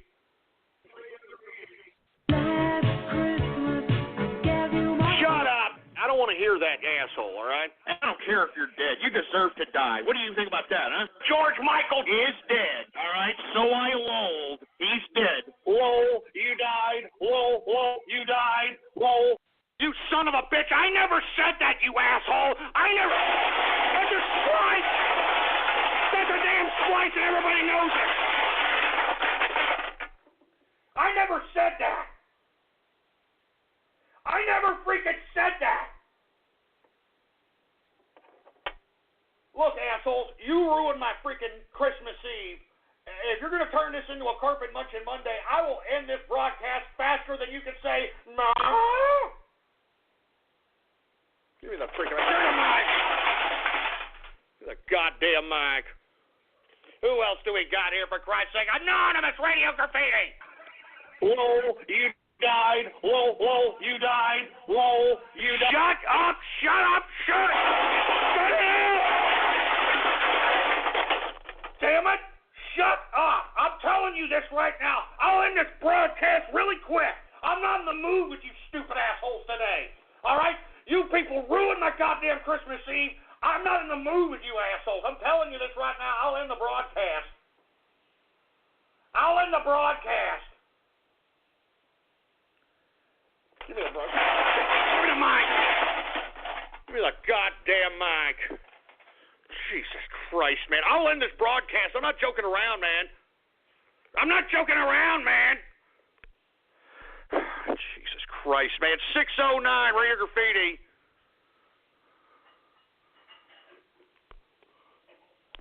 Hey, 609, what are you going to be, a Helen Keller deaf mute? What the hell are you doing? Jesus Christ. Helen Keller deaf mutes left and right, for Christ's sake. You milky licking pieces of nipple clamp loving, butt plug up the ass looking, taint tonguing, blue ball blowing, Cincinnati bow tie receiving, dirty Sanchez loving, rusty trombone playing piece of crap. Jesus Christ, man. 405 Radio Graffiti. Hey, what's going on, Ghost? Hey, it's Chris Reese. How you doing tonight? Hey, what's going on, man? Good to hear from you. Not too bad, other than these troll terrorists, trying to, I don't know, piss me off or something. How you doing? How's your Christmas, man? Hey, man, I'm doing outstanding, man. It's finally good to talk to you. Hey, I just want to let you know, man, I'm getting married this weekend, this Saturday, but I wanted to talk to you about a few things. I took a lot of advice from you, especially overseas, this, that, and the other, was I came back with a little bit of money in my pocket. I want people to understand this because people call you and they just want to troll and fuck around, pardon my language. But I'm telling you right now, I came back with about $10,000, and just being smart with it, you can make a serious amount of money. I'm going to Italy for my fucking honeymoon, man. So I just want to give you a call. So I said, I appreciate you. Keep up the broadcast. And I'm telling you, these guys got to figure it out, man. They got to figure out their lives quick. Hey, I agree with you. Hey, thank you very much, Chris. As a matter of fact, I remember you. You were listening to me when you were a teenager. And I believe that you did go and serve our armed forces. Thank you very much for your service, and came back, saved some of your money. You listened to yours truly. You played a little bit of the markets. You started to become a capitalist, and now you're living lavish, man. Hey, you're the reason I do this broadcast, all right? I'm serious. People like you. I mean, no one is going to tell you the things that I tell you on this broadcast. The public education system isn't going to tell you. The college education system isn't going to tell you. That's why you should apply, especially the things that I say in the first hour. You should apply some of these financial instruments and these financial applications into your life so that you can make yourself a better capitalist, so you can carve out your own destiny. Congrats, Chris. It really is good to hear from you, and I'm glad that you're a baller out here. You're balling out here as a capitalist, man. I appreciate that. Thank you very much. How about anonymous Radio Graffiti? Last Christmas, I gave you my heart, but the very next day, you gave it away. Listen, enough of that George Michael stuff, man. Leave the man alone, all right? Leave the man alone! Good God, who else do we have here, for heaven's sake? How about 540 Radio Graffiti? January the 20th, 2017, Inauguration Day in Washington, D.C. The swearing in of the 45th President of the United States, Donald J. Trump. Unbelievable. Unbelievable. No, don't even kid around about that. I hope the Secret Service is listening and get your ass, you son of a bitch. Don't you even kid around about that. Son of a bitch. Gonna sit over here and try to kid around about it. Don't you dare, boy. Don't you even dare. Anonymous Radio Graffiti. At this point, his grandmother went into a diabetic coma. Despite this sudden development, as well as the wall of hardened shit that even Mongolians couldn't break through, preventing ghosts. No, we already heard. Get some new material there, you fanfic fruit. How about Anonymous Radio Graffiti? This did not deter the prognosticators of Pampers. After all, all right, we're going to have to hang up all the Anonymouses right now, engineer. Hang them all up. We don't need them. Get them out. Get them all out of here. Hang them up. Hang these stupid, dumb, 2-bit, not original, stupid, dumb jerk dicks up. Hang them all up. Yeah, there's plenty of room. Once again, you want to partake in Radio Graffiti, give me a call. 563-999-3791 is the number to call here. And when I call on your area code, you got exactly 3 to 4 seconds to say whatever it is that's on your mind. That's why we call this Radio Graffiti, all right? Let's get back to some Radio Graffiti calls. We got area code 214, Radio Graffiti. Hey, Ghost. What's going on? I was just wondering, because I know you've been talking about it a lot. Santa Claus is real, right? Yeah, shut up, you stupid fruit bowl. All right? Shut up. You sound like the kind of guy that, you're so fruity and so stupid, you can't even get a homosexual to give you a reach around using the Grindr app. Stupid fruit bowl. How about Anonymous Radio Graffiti? My name is Cleveland Brown, and I am... All right, shut up, you stupid moron, all right? Unoriginal, I'm telling you. Unoriginal. And we wonder why America's being flushed down the proverbial toilet with this type of unoriginality, huh, folks? Huh? This is the youth of America. This is it. Unoriginal. I mean, they can't even construct a goddamn sentence fragment to say on the goddamn frickin' air over here. They got to sit over here. Just get the hell out of here. Anonymous Radio Graffiti. Lol, lol, you died. Lol, you died. Lol, lol. Shut up. Shut up with that crap. Jesus Christ, man. Anonymous Radio Graffiti. It was the night before Christmas, and Santa had a boner. He wanted a whore, so he picked up his cell and phoned her. He licked, fingered, and plowed the wet bacon hole, and the cracked-out whore rode Santa's stiff, veiny meat pole. When all... just shut this crap up. Jesus Christ. You idiots are sick, man. I'm not joking around. I'll end this damn broadcast now. Turning this damn thing into a freaking carpet munching Monday, you fruity-ass bastards. All right? Shove it up your ass. Son of a bitch. I'm sick of you sick, perverted, freaking asshole. Give me the mic. Give me the damn mic.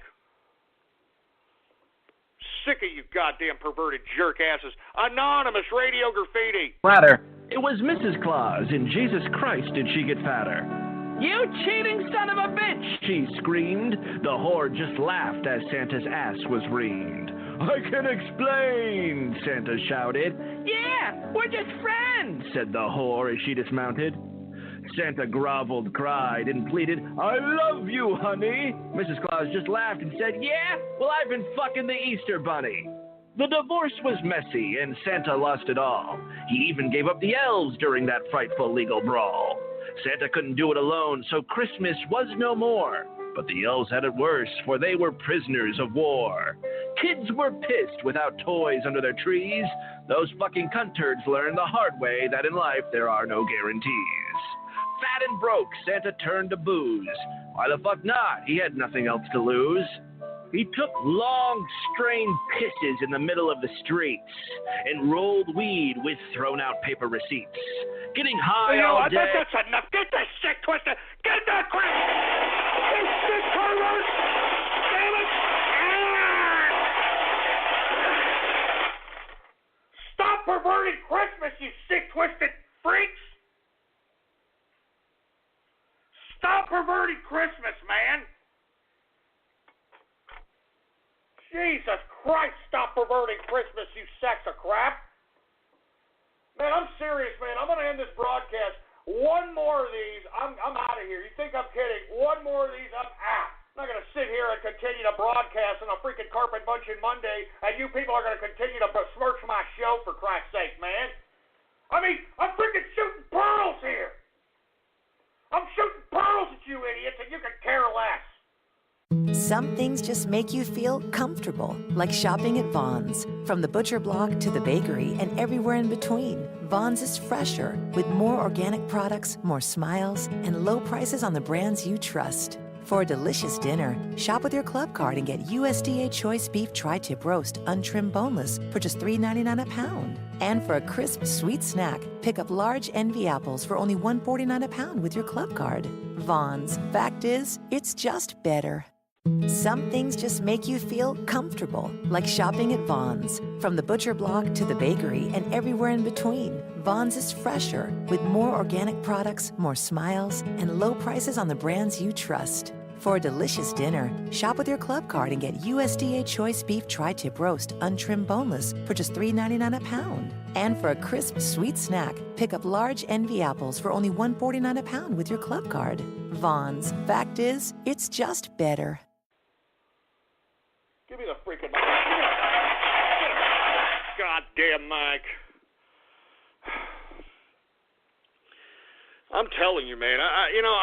One more of these dumbass calls, one more of these perverted, disgusting, filthy.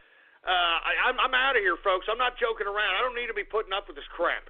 All right? I mean, it's bad enough you morons ruin my freaking Christmas Eve. I don't need to be sitting here and commiserating with a bunch of idiots who are going to besmirch me today.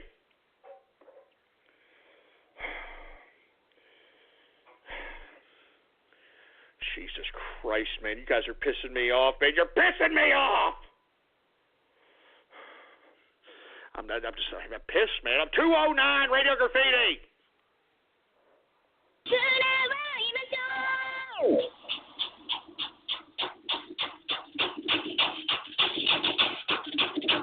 I don't know what that. Shut that crap off. Nobody cares, all right? Shut your hole.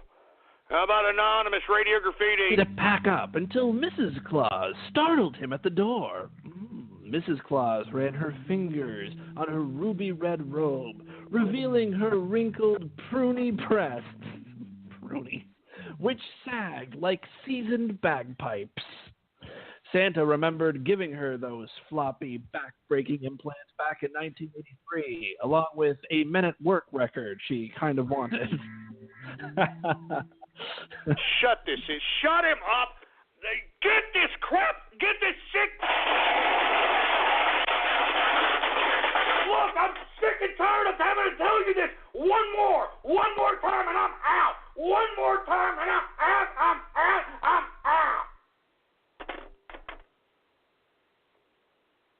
I'm not joking around. One more time and I'm out. Give me the mic. Give me the goddamn mic. One more time and I'm out, assholes. One more. I'm going to turn this into a goddamn carpet munching Monday. One more again, you do that, I'm out. Anonymous Radio Graffiti. Lol, you died. Lol, you died. Lol. Shut up, you. So shut this moron up. 352 Radio Graffiti. Hey guys, it's been no secret that I'm in love with a man named Trump. Donald, you're a man of steel. Come and give your titties a feel. Put me in the back of your car. Show me the kind of man you are. Trump, I don't know what to say. I love you when you're sexy. What the hell is that? Shut that stupid broad up and tell her to get back in the kitchen, for Christ's sake. Jesus Christ. Anonymous Radio Graffiti. Back in my hometown with my new family. More unoriginal dumbass crap, I'm telling you. I hope that your father's neutered, okay? Seriously, if not, somebody needs to kick him in the balls to do it, to do the world a favor. All right? 352 Radio Graffiti.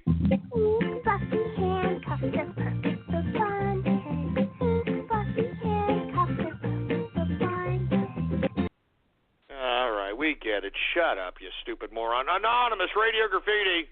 Lol, you died. Lol, you died.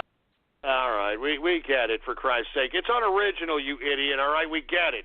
Jesus, what are y'all, 10, for Christ's sake? Anonymous Radio Graffiti. Look at this photograph. Every time it makes me laugh. How did I get so red?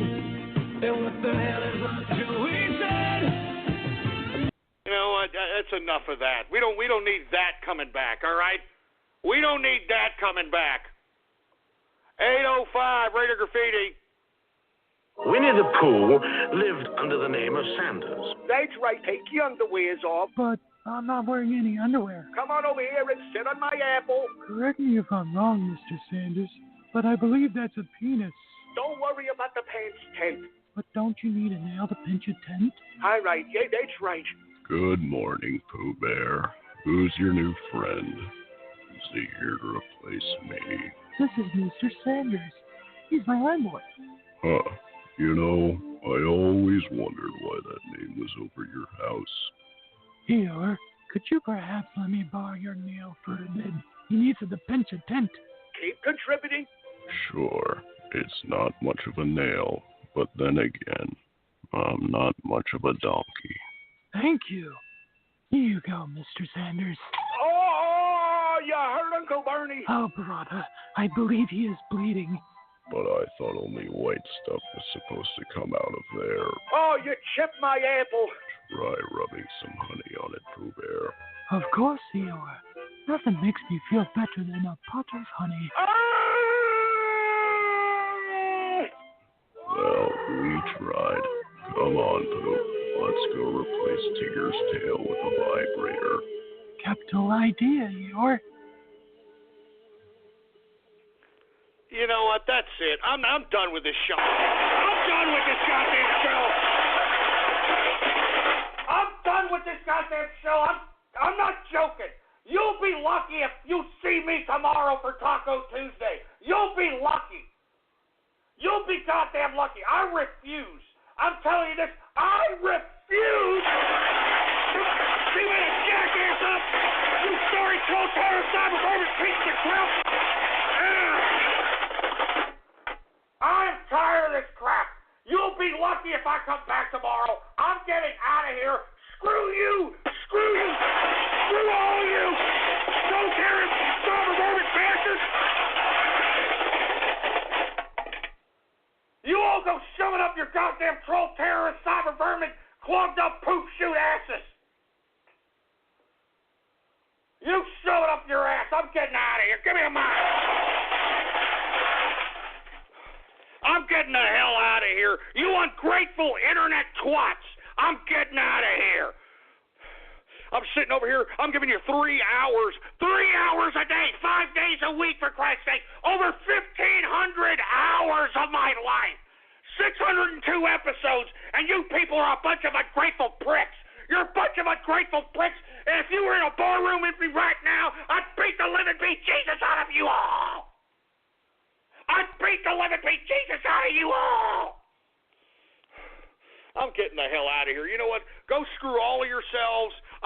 all get cancer of the prick.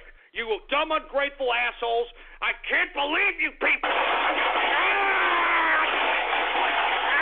You son of a bitch, I can't take it. I can't take it.